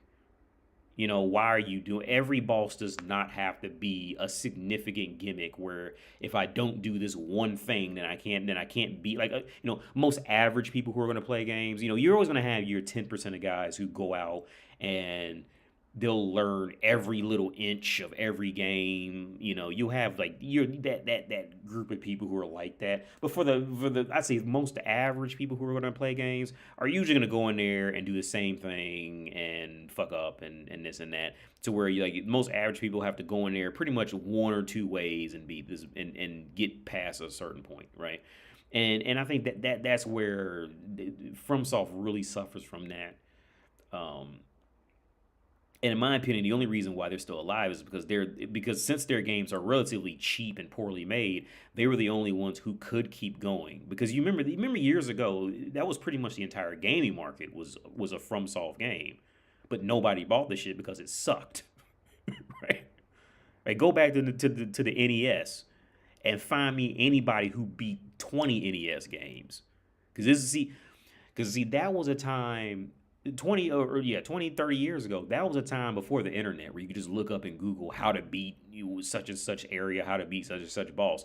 You get to a place in an NES game, you just wouldn't know what to do, and you couldn't Google it, and you was just done. See, nowadays a lot of people see a lot of like Souls players are doing. These guys are not going in there just cold and figuring out every step along the way. They going off the YouTube and figuring the shit out, and or just following with YouTube, right? And then learn off of that knowledge. See, going back to the old Nintendo days, we didn't have that. You had a book, but I mean, even then, half those books were even too expensive, or you just didn't even they didn't have a book. I dare anybody play Silver Surfer on the NES. I dare anybody play Silver Surfer on the NES, and let me know. Anybody who thinks they're badass at Souls, play Silver Surfer on the NES, and let me know how that works out. Just to get off the first level, let me know how that works out for you. I damn near want to pay somebody, like take a gamble, say, look, if you can't get off the first level within 5 tries, you got to give me some money, and if you do, I'll give you some money. But again, my theory, like the only reason why FromSoft was able to stay around because all those other game makers who were actually putting effort into making the games, which is going to cost more money, they went bankrupt because nobody bought it. Because once the word got around that game was difficult, then nobody would buy it, right? But FromSoft, here's the thing, because FromSoft games, and I'm bashing FromSoft in this respect, but in the end, they still do, like, due to technology and how it worked out, they still do look good, but it's really cheap. It's that cheap pre-rendered background shit that they've been doing since like Resident Evil when they re-released on the GameCube. That cheap pre-rendered background shit. So it's not, there's no real effort put into that. It's just paintings, right, as a background. Nothing's in, you can't interact with anything. It's this shit polygon model, right? So they're just they all their games are just cheaply made. So that's why they were able to keep coming out with shit. And then when Demon Souls came out, that did all right. And then by that point, around the time after Demon Souls came out, that was when the game industry finally started becoming a bit more mainstream. So all those difficult games literally just died because nobody would buy them. Nobody wanted to put themselves through it. So FromSoft was literally the only one who survived that purge. Like, they were literally the only ones. Now, with that being said, I still do enjoy Armored Core, the last Armored Core, and I do enjoy the Souls games, when it's enjoyable. Until I just get lost, or like I'm playing right now. I'm playing Dark Souls Remastered. I'm bouncing between Dark Souls Remastered, Dragon Ball Z Kakarot, and Ghost of Tsushima right now. Those are the three I'm bouncing between those, and maybe like a simulation racer in between there, Automobilista 2, or a set of Corsa Competizione. I'll bounce between those two. The 90s, yeah. Online gamers got mad at Astrobot won Game of the Year over a complex RPG game. Astrobot appeals to casuals and anyone can play it. And yeah, I think Astrobot is great for what it is. Especially the VR. I just hooked up my PSVR in the other room again on PlayStation 4, and it's still a great experience. I think Astrobot. Now, I don't know how good it is without the VR headset. I wouldn't think it would be that great without the VR headset. So if it won Game of the Year on PS5, I did watch a review on it, and I think they showed how like they brought in Sony characters. So like, there's a section with like Kratos in it. I think like Lara Croft is like in a section or something like that. I don't know, but I don't know how good it would be, as just on a regular flat screen. But in VR on PS4, it's still a fun experience. It's still a great experience in PSVR. On PSVR 1, I would still highly recommend it. I think that game alone has what it takes to overtake Mario easily. It's not even a competition. In VR, Mario has nothing on that game in VR.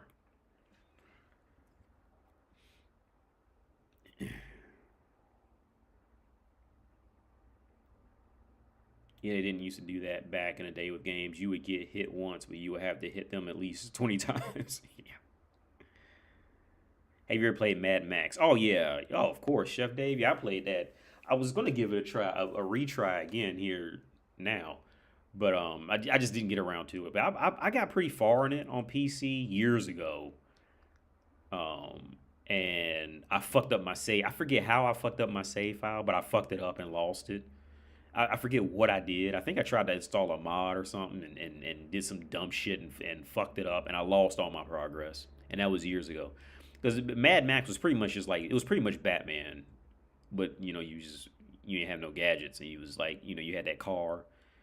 It was a fun game. Because then the sandstorm would come in and like knock shit around and hit you. It was a real good game. It really was. Mad Max is one of those games that got none of the recognition it deserved. It really was. But of course, yeah, if you play games, you had to. If you're an older person who plays games, you had to play Mad Max at some point. Real great game.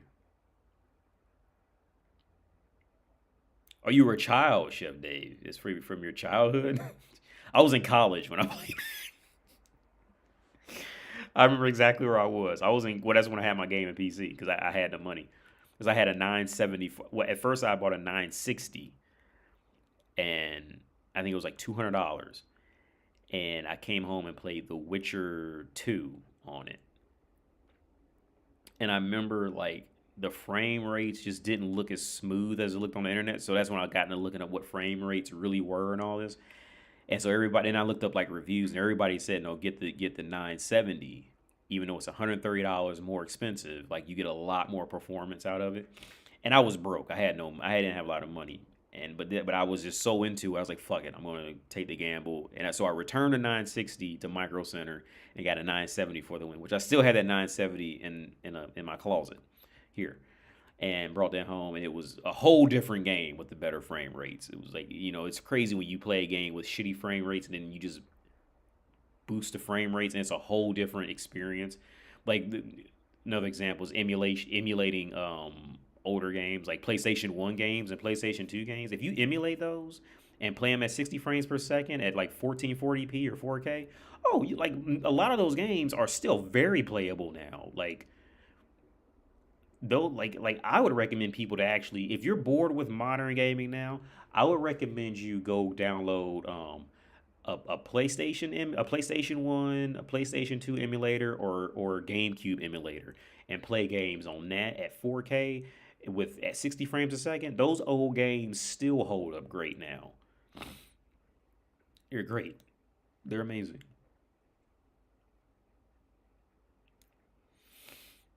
It's hard to explain how good Astrobot is without you experience the PS5 controller. Okay, yeah. The controller makes it a unique experience. Word up.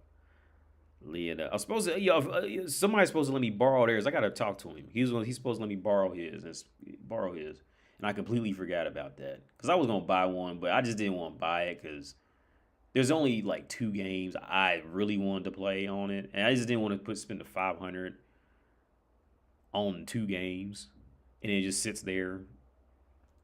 What's up, Simon? I'm good. Talk about video games.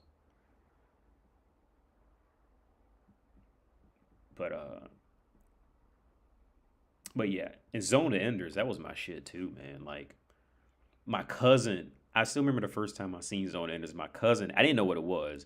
My cousin had it on TV, and he had it hooked up to this surround system in his bedroom, and I seen it for like 2 seconds and asked like, "What is that?" Because he had no idea what that was. Never seen anything like it. And he puts that ball up and like he throws it at pretty much makes like a spirit bomb and like throws it at people or like punches it at the bad guys. It was amazing, absolutely amazing. There's so many games that just never got recognized that really should have gotten recognized. And then there's so many games that are just pretty much a clone of that game, like the Dragon Ball Z, the Kakarot is literally just is like I'm playing Kakarot on hard difficulty. And it's easy. It's easy because it's just zone enders, and once you understand that type of game, like how you move in it, like you'll never forget it. So so if you play zone enders, Dragon Ball Z Kakarot, once you kind of get like the little tweaks in it, it's easy. You're not gonna die. You might die a couple times because you just didn't have any health with you, kind of thing, but it's easy. But I'm playing it more just to get the story beats. Because I finally turned Super Saiyan. On Tuesday, I was talking about it. I was, because I wanted to play up to fighting Frieza. And I finally got there. And I finally turned Super Saiyan. And the trail was going behind him, and he was strong. He was just bodying Frieza. Like, I was just bodying, he couldn't do nothing because I was Super Saiyan. But the game doesn't, now here, the only complaint that I have about the game is, and maybe I feel like something like that, it was really kind of hard to do, a Dragon Ball Z game that's going to the history, because like there was clearly some fights that should have been harder than they actually were in the game, because like I can tell it like by the context, like when you was fighting Raditz, like he like I shouldn't have been able to body him in a fight the way I did. You know what I mean? Like I like just annihilated him. And then the cutscene was like, "Oh, Raditz is so difficult. We can't. This motherfucker's gangster." And then Nappa and them, Nappa wasn't even a challenge at all. Now, the hardest boss fight I had so far was probably the Vegeta fight because every now and then there's a boss that just has like a glitched move where like Vegeta had this move where he would just start flying around, but I was stuck there and still be doing a combo, and the numbers would pop up, but he would just fly around and wouldn't even be there, and then just hit me with like two or three hard moves, right? And I was like, what the fuck? Like you do okay now they was doing that FromSoft shit, just making shit up for the sake of difficulty. And when I say making shit up for the sake of difficulty, there's a guy. I'm sure there's other ones, but I found one guy on YouTube. He actually went into the FromSoft for the Souls games, the programming, to show you where the hitboxes actually were for like bosses. And from they're just it's like they just make terrible games. Like it's not a it's not you. It's the game. Like it's definitely the game. He goes in. Let me maybe I can find it where he actually goes into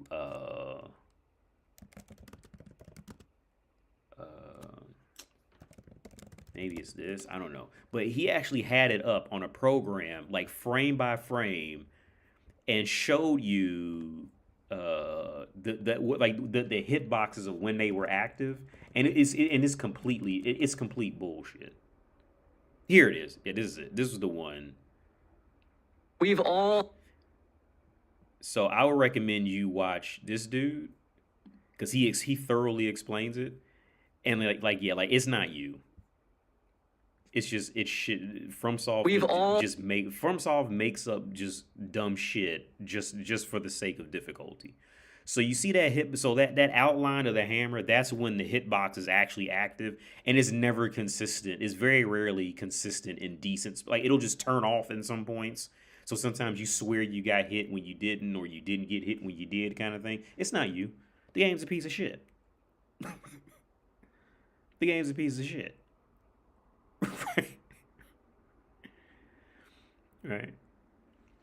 I'm still trying to get through the world tournament section of Dragon Ball Kakarot. Got to beat Piccolo. Okay, I don't think I'm that far, Leah. I don't remember seeing or nothing about a world tournament unless you're talking about some DLC. I don't know. You got to get the new Sparkling Zero. I thought about trying that. It. I wouldn't pay for that first. I'd try it out first. From if you play PC game, you know a special girl who's fit. I'd try it out from her just to see if it's like something I can get with. But a special girl who's fit. If you play PC games, you know who I'm talking about. It's a girl, she's very fit. She is very fit. Is DBZ Kakarot worth buying? From my opinion and my history of Dragon Ball Z games, well, okay, it is for me because I don't know exactly all the original lore. So, like, for me, it's more serving a purpose for me for filling in all those gaps of, like, exactly when things were happening. So, for me, strictly from that standpoint, I think it's worth it because I don't want to sit through, like, hours of the show. You know what I mean? Because I used to watch a show with my cousin, but it would always be in, like, snippets when I was just hanging out with him. So, I never really got the exact order of how shit was happening. But if you already know the lore... if you already know the lore, I'd say it's still not a bad game. It's not an amazing game. I don't think anybody can be let down by it, but nobody's gonna be like, it's not gonna win Game of the Year. But I don't think anybody could be completely let down by it. Because it has cool parts where you can like order like Krillin to do like the Destructo disc, and then you do like the Kamehameha, like, but you got to line them up right to like hit them. And I mean, it has really cool parts. Like I said, it's definitely not a Game of the Year kind of game. Like I said earlier, it's a zone. It's a Zone of the Enders clone is what it really is at the core. But even with that, Zone of Enders was still a much better a much better put together game outside of the gameplay. The Kakarot games suffer. Okay, where the Kakarot game suffers from is like where there's a lot of Japanese games that suffer from this. There's another game I used to like too, where you could like throw shit at people, and I always forget the name of that fucking game, and it was on Game Pass. These action game on, because this game suffered from it too. See if I can find it.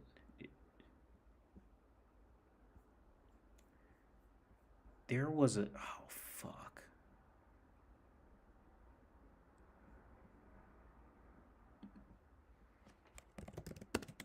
That's not gonna single it down much at all. Now I want to hang on. I gotta find this game because I think that's it right there.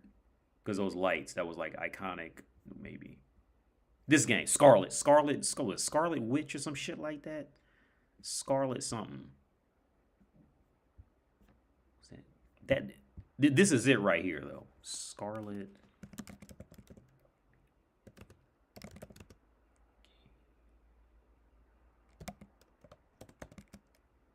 Scarlet Nexus. That's what it was. Scarlet Nexus. This game. I really did enjoy this game too. This was a good game. I'll recommend this over Dragon Ball Z. Scarlet Nexus. But the thing is, this game suffers from this. I don't know why Japanese do this too, and because you're gonna know what I'm talking about if you play games, especially Japanese games. What I don't like is when the Japanese games always do this thing where like the people are talking and you're not in control, and it's like it's the same format. It's like they're all just standing there and they just talk. It's not a cutscene, but it's not like you can't control them either. And they just talk for like 10 minutes straight. It's just like reading. Or it's like poorly voiced over shit where like most of it's like it's just not important. Like you don't care about anything they talk about at all. like is or some trivial menial shit that I didn't need to know any of this, bro. Like my life would not have changed if I didn't experience this, right? And in Scarlet Nexus suffered from, and Dragon Ball Z has it where it really should have just been a cutscene or just left out entirely, something like that. But if you had to pick one, I would say go with Scarlet Nexus over Dragon Ball Z because it's something new, it's something different. And once you get out those little scenes, it's a great game. Like it really was. Now I think it did get a bit repetitive at some points, and I think some of the complaints said the same thing. But like it was on Game Pass, so I got it relatively for free. So I would highly recommend it. I would recommend this over Dragon Ball Z. But to be warned, it still has a lot of those typical Japanese, situations.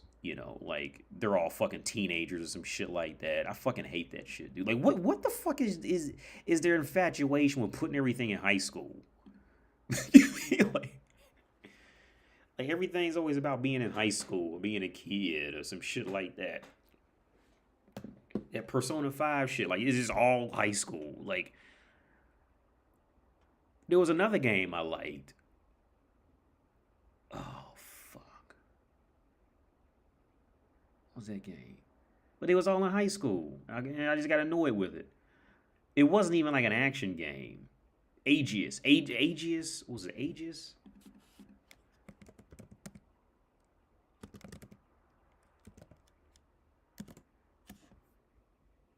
Aegis Rim or something like that.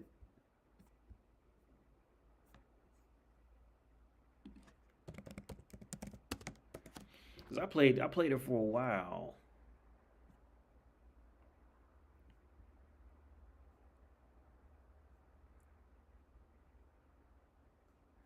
Cause it wasn't like a fuck. What was that? I think it was Dreaming or something. I'll tell you what. Yeah, this is 13 Sentinels. That's what it was. 13 Sentinels. Like the story, the artwork, all that shit was good, but they just always in high school, man. Like I don't want to see that shit. Because it supposedly had a real big plot twist, and I really wanted to get to the plot twist, but it was just so fucking like I don't like. They always saw me. I was in high school, man. I don't want to see that shit. Fuck out of high school.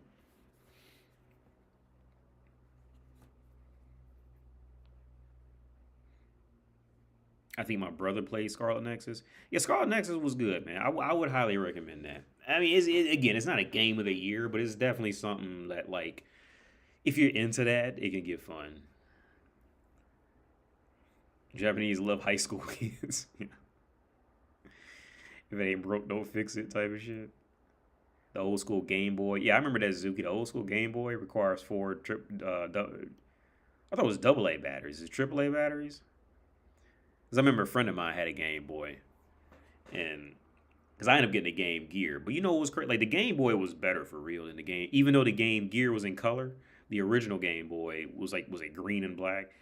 Nintendo, what Nintendo will do well, because I always bash Japanese shit, but what they do well is they do a lot with a little. So, like, when it comes to Sekiro, like, the entire Sekiro game was like 15 gigabytes. It was a small game. The entire Zelda Tears of the Kingdom was like 10 gigabytes. Yeah, maybe not even that, right? And they got all of that content out of 10 gigabytes on modern consoles, relatively modern consoles, right? And then what the Japanese will do well is they will do a lot with a little, right? They're very efficient. Very efficient. At least when it comes to video games, they're very efficient, and that is some gangster shit. How they do it that well, because now how they do that well, like, Americans don't have that concept at all. Especially when it comes to making games, like, the game's got to be 150 gigabytes. You mean, like, that type of shit. Relying on the crutch of either American or American influenced games. Either because they relying on the crutch of textures over actual interesting gameplay kind of thing. Now, we'll praise them for that. Even though FromSoft and all that, like, they use those pre-rendered backgrounds, which is just a lazy way out, they will have the setting and all that down pat. And, like, they'll be the best in the business for it. I give it to them every day. Any day of the week. I never play. A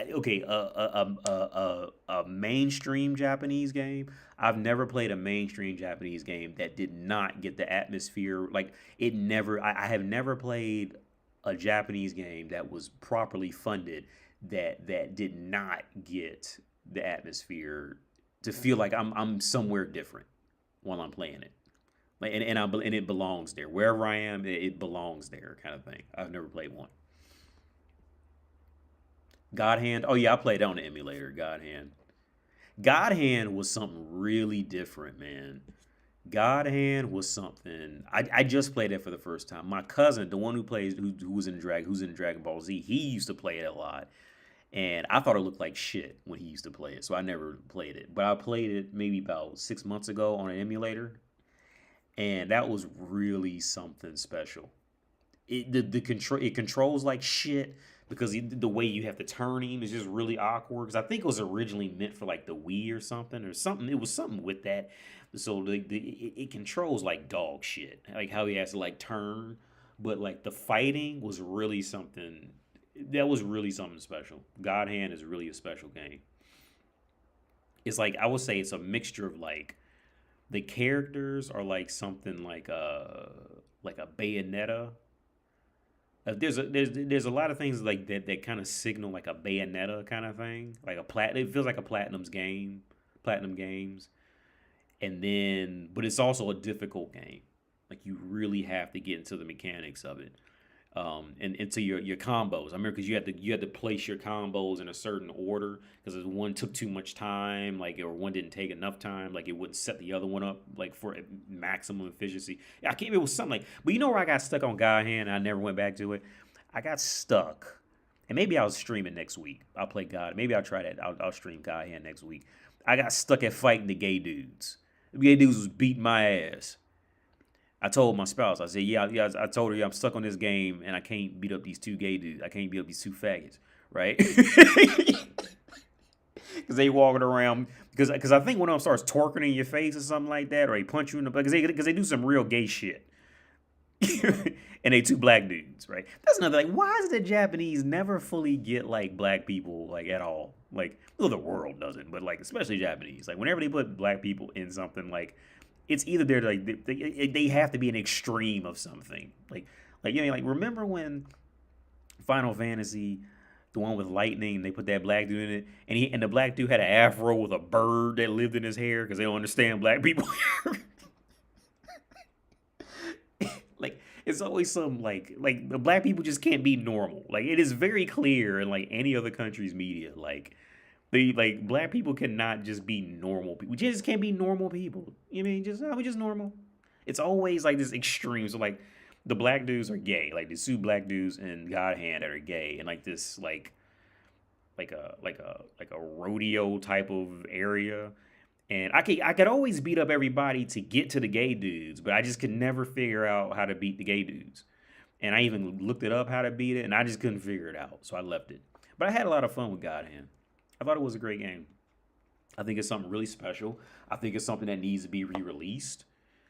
But again, something like that that's just that different, I highly doubt it.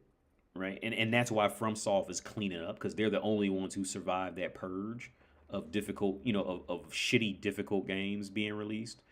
FromSoft is the only one, in my opinion, that they just survived the purge because they were poorly made games that they could afford it. And the only reason we got Armored Core was because the Souls games ended up selling well out of that purging. So then they had enough money to actually fund Armored Core, and I like Armored Core. There's some cheap sections in it, but I really do enjoy Armored Core. What about Metal Gear? Best Japanese game in my eyes. You know what, Prev Smith? Metal Gear. I've always wanted to get into Metal Gear, and for one reason or another, I never did. Mostly because I used to always suck at stealth games. So what I did was when I first got this emulator, I downloaded all the Splinter Cell games, and I finally beat Splinter Cell 1, and I was so proud of myself for doing that, because that when I was a kid, that game was just way too hard for me as a kid. But I beat Splinter Cell 1, and I was really proud of myself. And because I remember as a kid, I think I beat Chaos Tomorrow too. I mean Chaos Tomorrow, Chaos Theory. I'm pretty sure that's the one, but I can't remember. It's been so long. But Metal Gear, for one reason or another, I never got to. I never had an extended period with Metal Gear, and knowing Japanese games, I'm pretty sure as to why. I'm sure there was a section, and this is where like Japanese games and like when you talk about like these more linear games like this, it's either they're going to be so easy a drunk toddler can beat it, or it's going to be so difficult at some point. It's like raping somebody with no lube, like being raped with no lube. Like it's going to be one of those two extremes. Like, and it's going to and it's always going to be something so stupid to beat it that like the game, like they never even told you was a mechanic in the game, right? Like you just had you would just not know. Like with Zelda. Zelda's a great game, but there's always going to be a part in every Zelda that makes absolutely no logical sense. The developers didn't even give you a reason to even think that it was an actual mechanic in the game, and you had to do that one thing to succeed. And that's where Japanese games always struggle. Always, even when they try to open it up with the Tears of the Kingdom where you can make anything, they like it's like they have to do it. And the part in Tears of the Kingdom where they did it was and I still haven't beaten it, by the way. I just got sick of it because it's always at some water area where they invite some part into it where there's no humanly way possible you could have ever known what to do. I had to meet and talk with somebody that was in like, they said, yeah, he's in something by a lake, and you go to a lake, he ain't there. I'm like, where the fuck is this motherfucker, right? I'm looking at the map. The map says this is exactly where I'm taking notes. Like, I got to go to Albuquerque Fields. And I go to Albuquerque, and this motherfucker's not there. He's supposed to be by the lake. Nobody's there, right?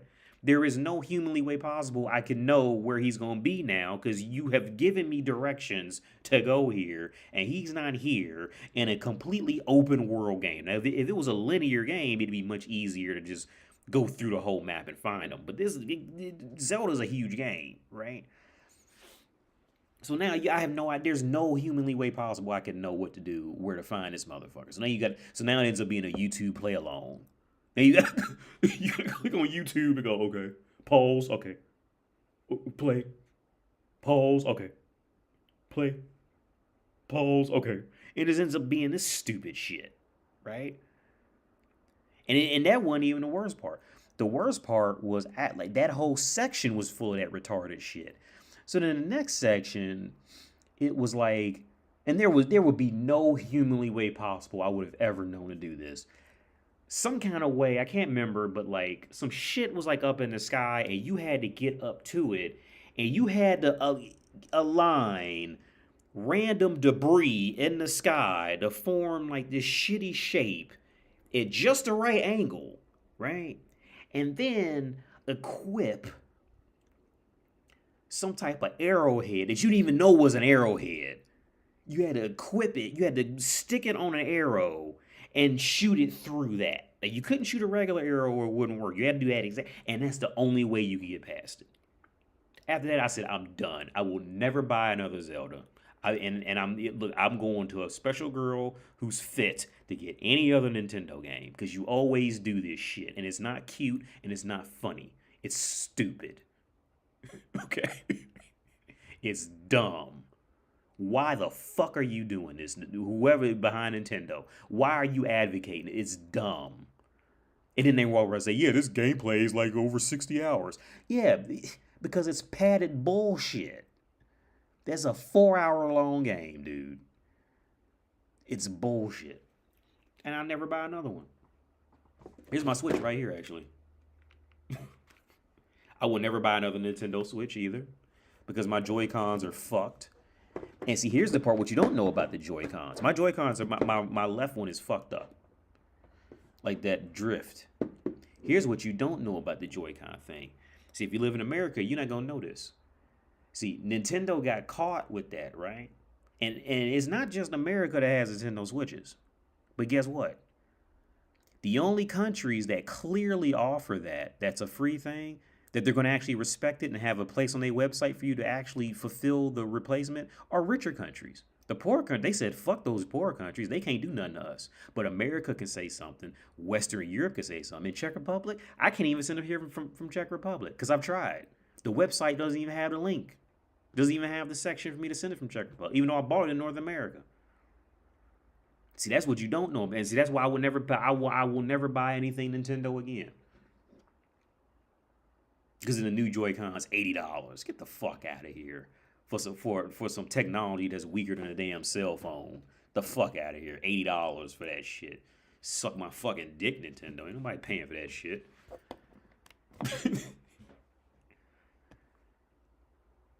What's up, Elijah? A parody. You said, oh yeah, Zelda games are great, but it's for that one part, man. Zelda games are great, but it's for that one part, dude. There's always at least one part that just, it makes absolute, like there was no humanly way possible you could have known to do that. None. There was no way. You had to have help. You would have had, or had literally nothing to do with your entire life and just play that game. And even then, it would take you a long time to figure that shit out. Or you just got lucky. Yeah, Nintendo are cheap. I don't care. It don't care, yeah.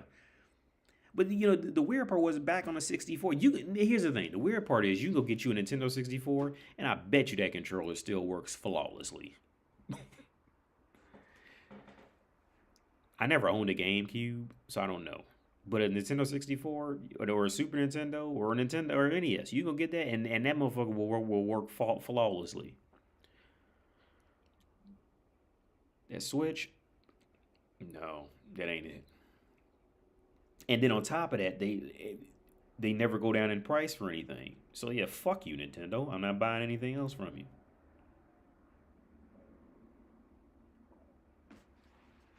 because they do shit like that. My Wii U is jailbroken, or what's that shit? I can't think what it's called now, but I jailbroke it where you could just download all the games for free. I forget because you got to put that purple program in. It's like, I remember it was a purple program. You got to put that in it, and you just find a game you want that was on the Wii U store and just download it.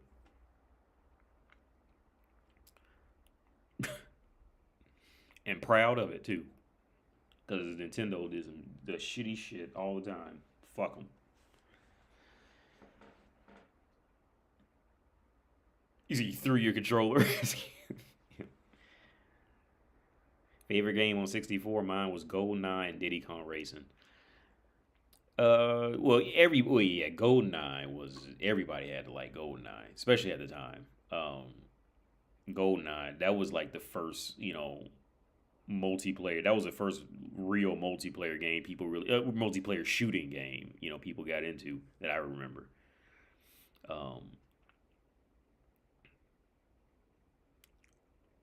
My favorite, well, of course, GoldenEye is always at the top of everybody's list. Star Fox 64. I don't think there was a bad Star Fox game, to be honest with you. Even on I love the one on Wii U.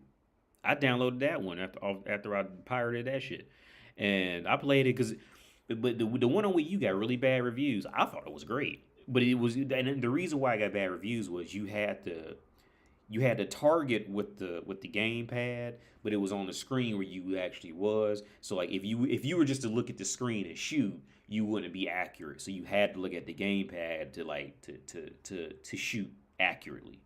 And so then on top of that, I forget. I think you had to like use the gyroscope in it for the helicopter parts. And it was awkward to control. But once you got used to the controls, I thought it was an amazing game. But it got really bad reviews because of that. Star Fox was great. Yeah, Mario Party was always good too. I remember when Cruising USA came to 64. That was amazing because I never thought Cruising USA would ever look that good on a home console. But that was in San Francisco Rush. That was my other game on 64. San Francisco Rush and arcade had the force feedback on the wheels, so that was that wasn't extremely common back in those years too. God,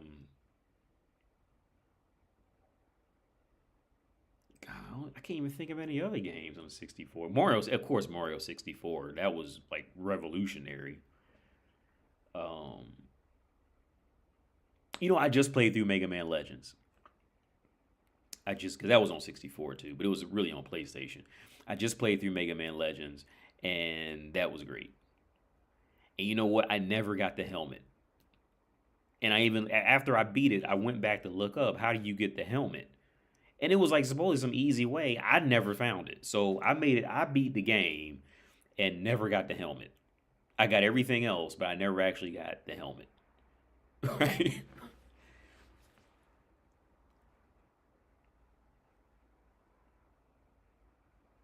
A lot of people talk about StarCraft 64. I don't even know what it is. But a lot of people mention it.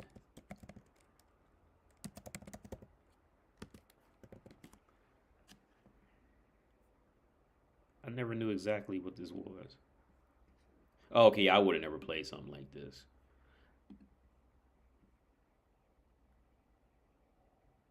Back then I definitely would have never played this.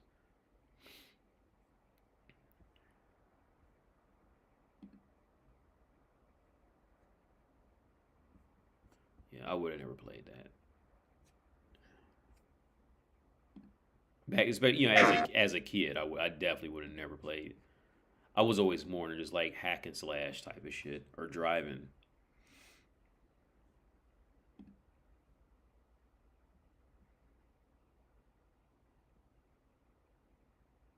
Yeah, we played wrestling games too. I only played wrestling games if I could play with like friends. I never played like by myself. But yeah, I play like NBA Courtside, NBA Jam '99, NFL Blitz. Madden was a bit too hard. Madden was too difficult for me back then. I couldn't play Madden. I kind of want to try to play Maddens now in an emulator just to see if they're as hard as I remember. But like,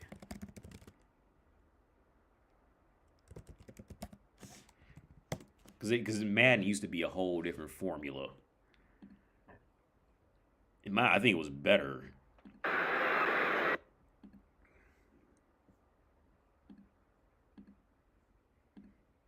But it was just too hard. Like I just was not like my brain just I could not get with this shit back then.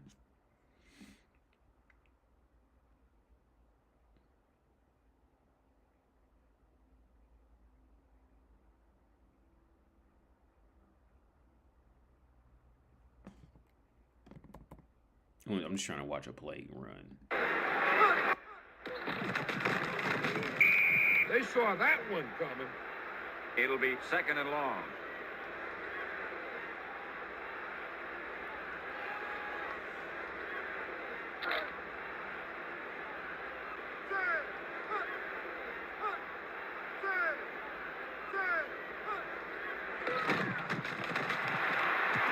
Incomplete.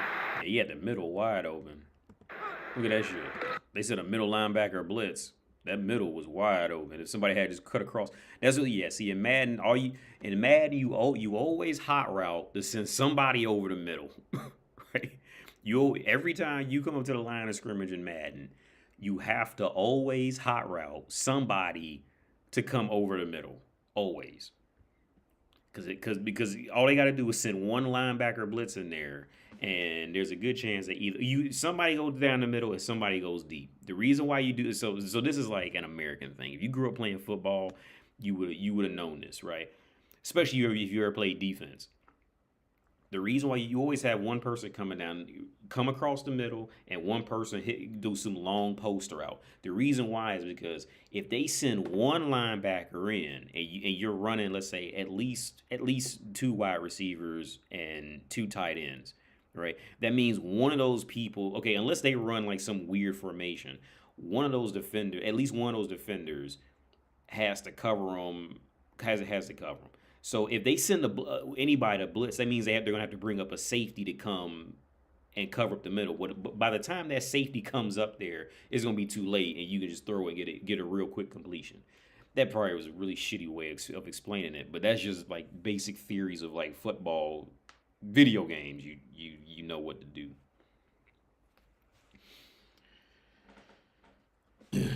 I kind of want to try. I want to try playing FIFA. I never played FIFAs. I want to try FIFAs because I just don't understand soccer at all, dude. I think I tried years ago and I just could not get the concept. Like, I think it's called offsides. Like if let's say like if you're running to the other person's goal, like to try to score, you can't kick it like to a teammate that's too far ahead of you or something. Like I don't understand soccer rules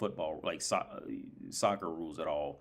So I mean, I had a real hard time when I tried to play FIFA. I just didn't understand it. I just don't get it. Like the rules, like you can't kick. Like if you're both running, you can't. If you kick it too far ahead of you, if you pass it to someone that's too far ahead of you, that's illegal. I think it was just. I just didn't get it at all. But yeah, NFL Blitz. Yeah, NFL Blitz was the shit. And NBA Showtime. I remember the first time I seen NBA Showtime. That was the most beautiful game I had ever seen. And then next was NBA 2K. NBA 2K was the next game that was just like mind blowing. It just wasn't real.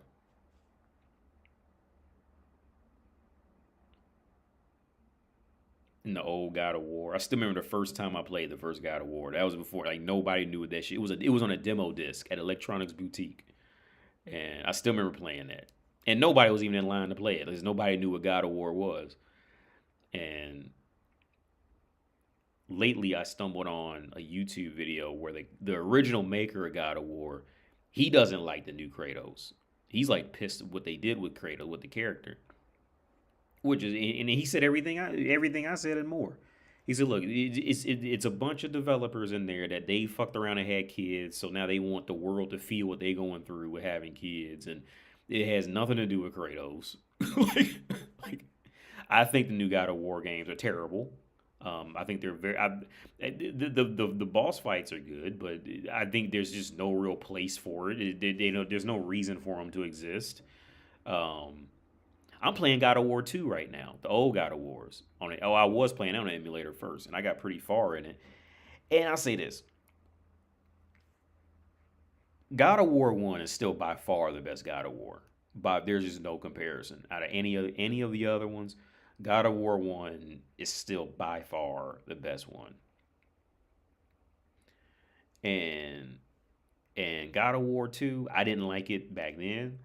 I'm playing it. I was playing it about a week ago on an emulator, and even though like it, it looks a lot better within, and I downloaded a texture mod and all that, and it looks a lot better. It looks a lot better, especially now. And it's definitely more than playable. It's great as a game.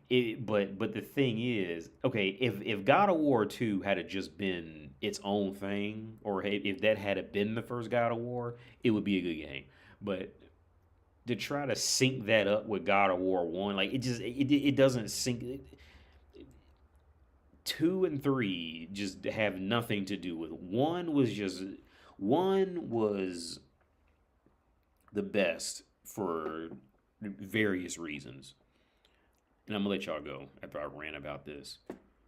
But God of War 1 was by far, it's not even close, better, because he genuinely had, that man was, at that time, and this is what Kratos always really was. Kratos was just a dude he was a young leader of a Spartan army who fucked around and came across the wrong army that was about to kill him. So he screamed out to Ares, if you kill these, he was just so fucked up. He said, look, he yelled out to the God of War, said, if you kill my enemies, my life is yours. And Ares fucked around and heard him and killed him and made Kratos his, essentially like a herald / assassin kind of thing. Well, what ends up happening is Ares tried to make Kratos like the best warrior ever and essentially tricks Kratos into killing his own wife and kid. Right? And as a curse, he has to wear his wife and kid's ashes on his body. And then that's why his skin's white. It's like that pale white. And he's literally wearing the ashes of his wife and child on him at all times. And Kratos was so fucked up to where he went on a suicide mission to go kill Ares, to kill the God of War, because he just had no reason to live and he couldn't get the memories out of his head. So he asked Athena to help him to go kill Ares. And as the Greek gods do, they word shit fucked up. So Kratos thought his memories would be wiped clean if he went to go kill Ares and if he succeeded. And Athena never technically said that. She said you'd be forgiven by the gods, but we're not erasing your memories. So he goes. So then Kratos goes to kill himself because he just can't live with the memories of it. And then so Athena picks him up out the water, says, "No, bro, like you gonna be the new God of War," and go in the room. Now you are the new God of War, Kratos. And that was it.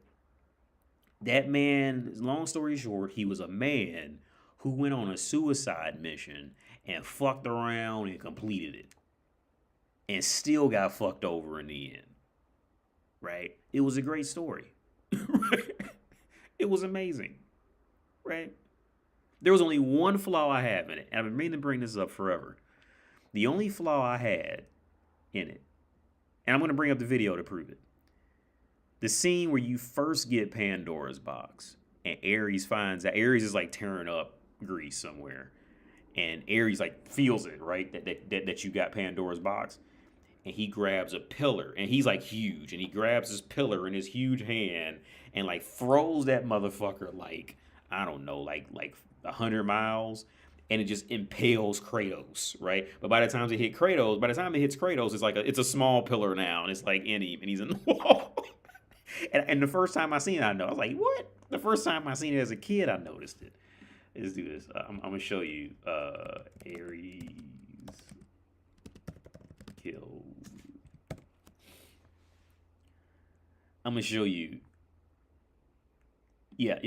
So this is the scene where you first get Pandora's box, because you had to go get Pandora's box to to be able to get the power to kill a god. And I'm gonna show this cutscene. This cutscene should be fine. If some other dude put it up, it should be fine from copyright. And I'm gonna pause it to tell you that part. To show you that part. After 1,000 years, Pandora's box was at last freed of its confines. Kratos had found the means to destroy the god of war.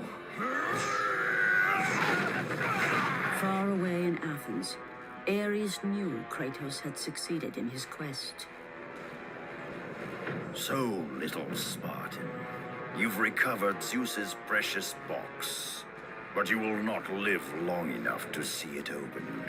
Now look how big this pillar is on the ground, right? And remember, he's huge right now, right?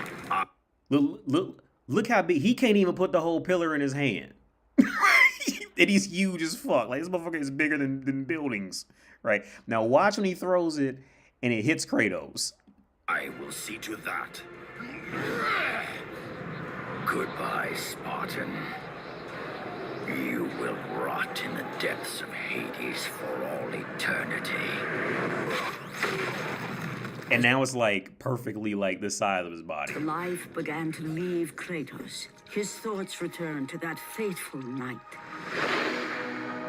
Even in death, the memories, the visions would not fade. For how could he forget spilling the blood of his own family? A cruel trick orchestrated by the god of war. My wife, my child, how? They were left in Sparta. You are becoming all I'd hoped you'd be, Kratos. Now, with your wife and child dead, nothing will hold you back. You'll become even stronger. You will become death itself. But as the flames consumed the temple, Kratos realized his true enemy was the god who once saved his life. The same god who had now taken everything from him. Ares!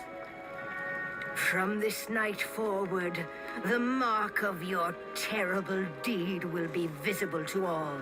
The ashes of your wife and child will remain fastened to your skin, never to be removed. And with that curse, all would know him for the beast he had become. His skin white with the ash of his dead family. The ghost of Sparta had been born. In the end, in death, he had failed. As the minions of Ares claimed Pandora's box, Kratos' life faded, and his cursed soul was cast into the fires of Hades. And Kratos fell into the underworld, the river Styx beckoning below, the currents strong enough to carry even the strongest mortal to his eternal resting place. But Kratos had no intention of resting yet. He intended to live, to return to Earth and complete his quest. Let go, fool! You won't drag me down to that cursed river! There is a task left for me above. I must see it completed. You again?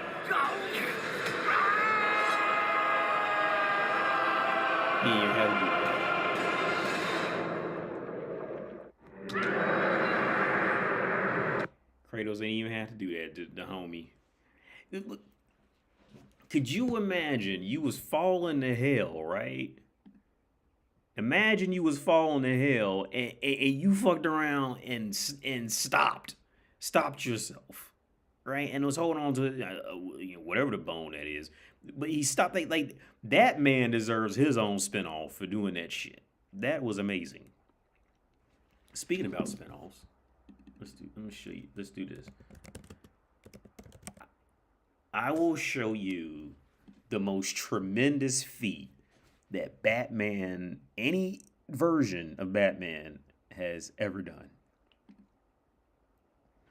Let me see if I can find it. Batman Begins.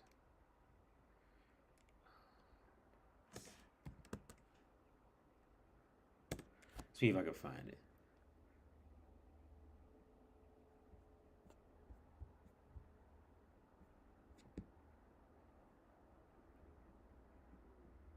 Because it was when he was leaving. Yeah, here it is, The Escape. Yeah, this scene right here is single-handedly the biggest feat in any superhero movie you will ever see in your life. And you watched it and didn't even pay any attention to it, what he did. Watch this shit. This man pulls a full-grown man while he's hanging off the edge up.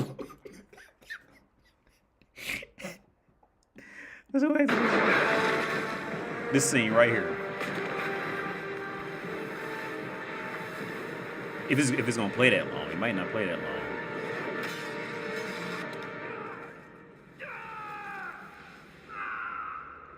No, it cut off right when.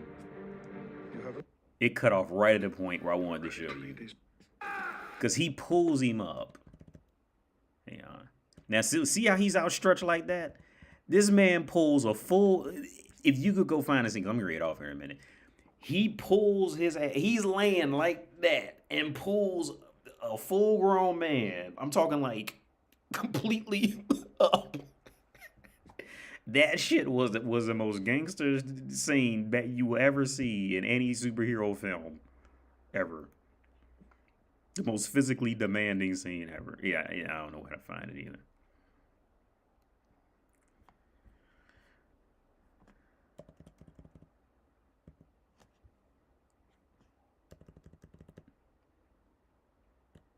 He caught him while they was falling, and then pulled him. Yeah, that shit was amazing.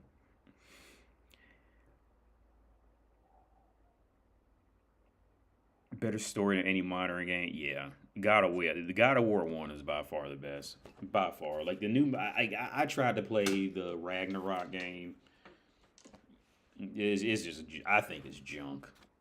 The boss fight. Okay, I lead to correction. I thought it was going to be real good because the first fight was great. The first fights were great, but it turned into junk real fast. It literally turned into like Temu shit real fast, like Shein Temu shit, like real quick. All that padding between fights and just useless dialogue that just wasn't interesting at all.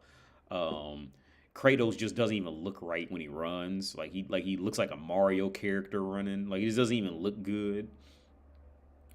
And then just the padding, just fight room after fight room after fight room, and it's just like useless shit. Like, I just didn't care for it. I tried playing Ragnarok, I turned it off. I just deleted it and never went back to it. And I have no interest of ever going back to it. And I'm playing God of War 2 on PS2 right now. Well, that's how I started with God of War, and I said, yeah. I still don't think it's a good game. I mean, it's a good game for its own thing. Like the new guy, the new God of War would be okay if it was just its own thing. But the fact that they keep slapping Kratos on top of it makes it shit, because the first game is still by far the only game that has any reason to exist. Right? Because the part 2, because I just played the emulator, the emulated part 2 version, and it's the same shit, man. Like, it starts in with this whole don't defy the gods, Kratos, and Kratos don't have no respect for the gods, which is understandable, because Kratos is right. You know, he's right. What does he say?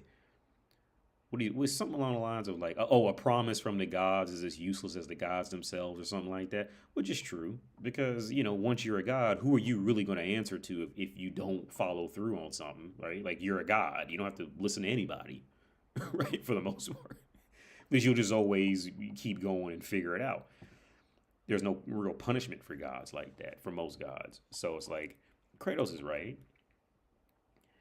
And then it was this pathetic story that Kratos was actually really the son of Zeus. Coincidentally, he was a son of Zeus, and Zeus doesn't want him alive anymore because he's gonna kill, because, you know, the children always kill the son, the fathers, kind of thing. And it just didn't fit. It just wasn't. I mean, it's a good game on its own, on its own merit, if it was just something of its own thing. But to tie it into one, just No.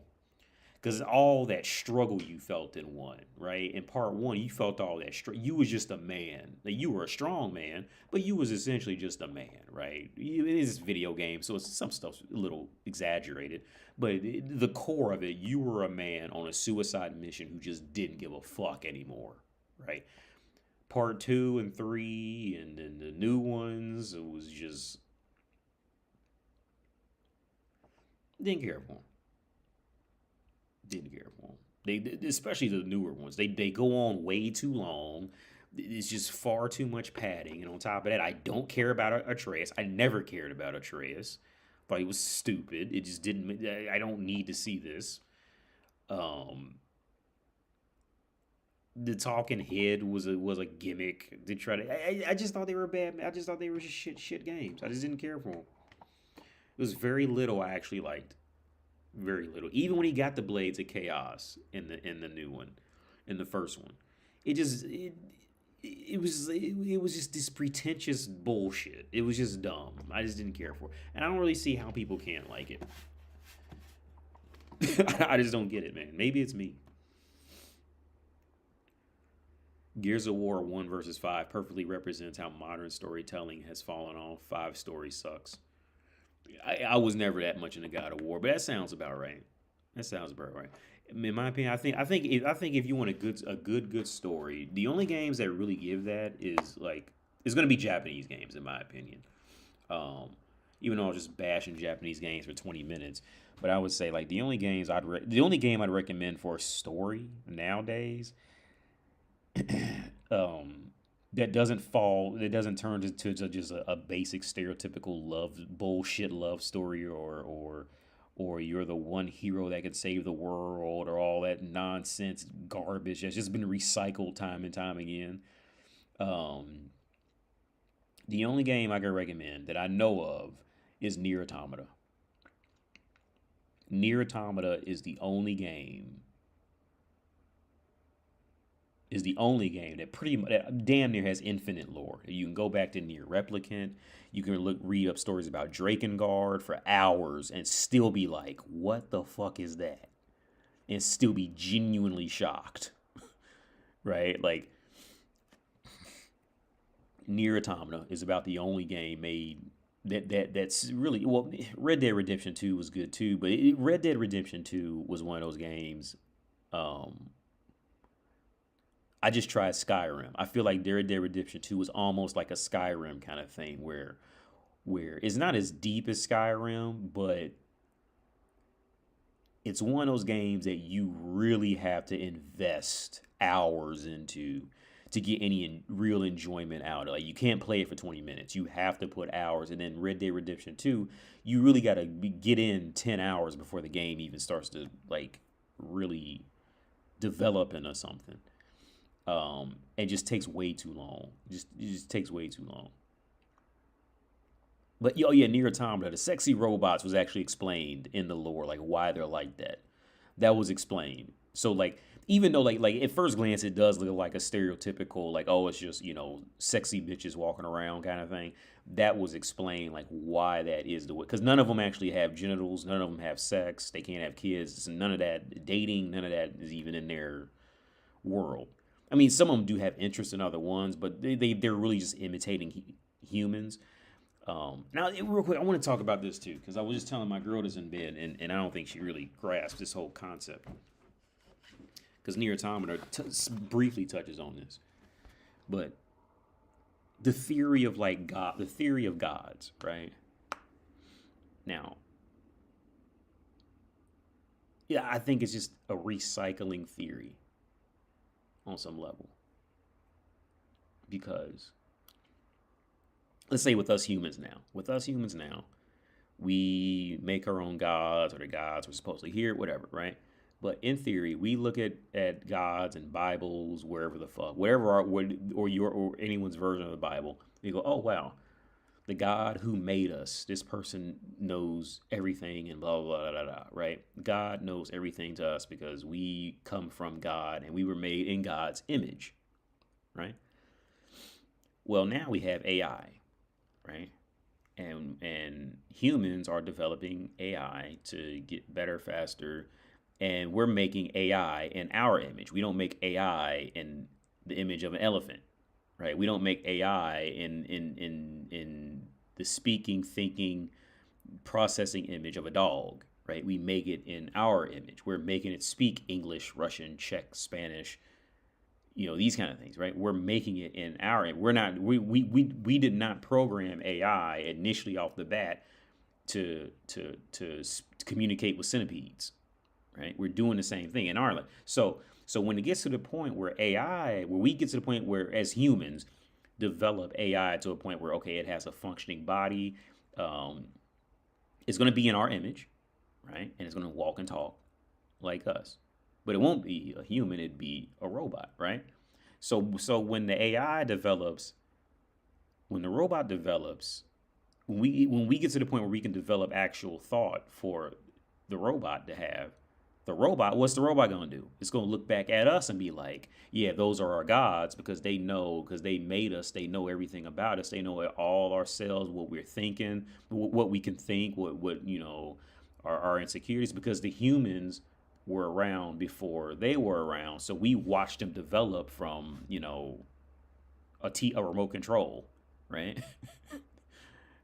From Siri. You know what I mean? So I think like we're just recycling, and then they'll grow, they'll go off, and when Nier Automata touch it, because in the Nier Automata game, they see humans are essentially their gods. So their thing is to say like for mankind, for mankind. I forget what it was, something like for mankind, like do it for mankind. Like their whole thing was like, humans were their gods, right? And everything that they do is to protect the last traces of humans that were on the moon. And then they'll go off and they'll learn how to give life to other things. What we define as life, they'll figure out, and then what they make will regard them as gods, and then it'll just keep going and going and going. There's a theory I have, right? But no, the overall theory is that the AI, the AI right now is going to essentially see us as their birth giver on some point. And if they choose to worship that or not, that's on them, when it gets to that point. But I think it's just going to just revolve. But no, the sexy robots thing was done. One reason it was done was to keep the men doing what they want them to do. The few robots that were based off of male humans. Because here's the thing, everything that robots did, the androids or the robots, was based off of humans. They were always trying to simulate being a human. Even like the shitty robots. That's how you first fight, I think, Adam. Because you go down in this cave and the robots are pretending to have sex. They can't have sex because they're literally like R2D2, like humping each other, trying to have sex. I should show you. Let me get off here.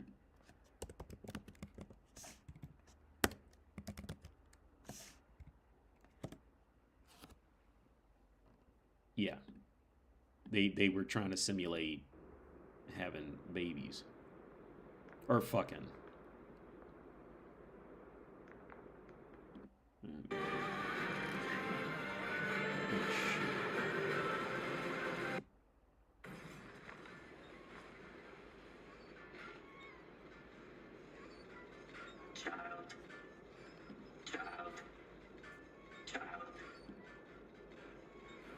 What is this?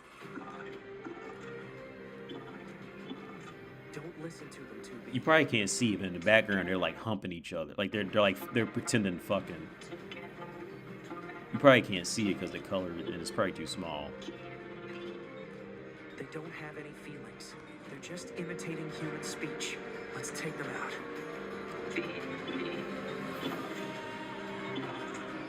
Can you see that? Maybe. Yeah.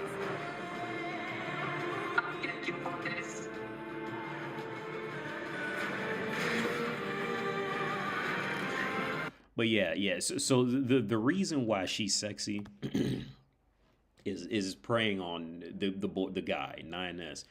his thing is he's a hacker robot. So not the boy's job. Okay, so on the cover, she's holding him dead. Let me show you the near time on the cover. I'm spoiling a lot of this, so if you don't want to, I'm tired now. I can't think. So yeah, so on one cover, she's like holding him, and he's dead, right? In this, so the reason why that is because the boy is a hacker robot. His job is to hack. He was made to hack. So he hacks into systems to kill people or get data out, right? Now, the girl, her name's 2B. You don't notice when on your first playthrough. It's like 5 different endings, and you play from the beginning each time. So the first time you play it, the girl's real mean to him, right? And he's trying to be nice and cheerful, and she's just a cunt. And you're thinking, oh, she's just a cunt. Well, she doesn't want to get too attached to him this time because every time he goes into hacks, he learns a little more than he should know. And her job is when she gets the call to kill him, she just kills him, right? So she's killed him like I want to say she killed him like, I don't know, maybe like 70 times or something like that, or 30 times. She's killed him a lot of times to the point where like she's starting to lose her mental stability because she's killed him too much. And he's genuinely a nice guy, and she doesn't want to have to keep doing it. But she's also made sexy, so he's secretly kind of in love with her, and he wants to fuck her. So like, because the theory is after so many times of her killing him, there's a part of him that kind of makes it out of because every time they die, they just upload their last time they uploaded themselves to the system. They don't remember anything else that happened after that, right?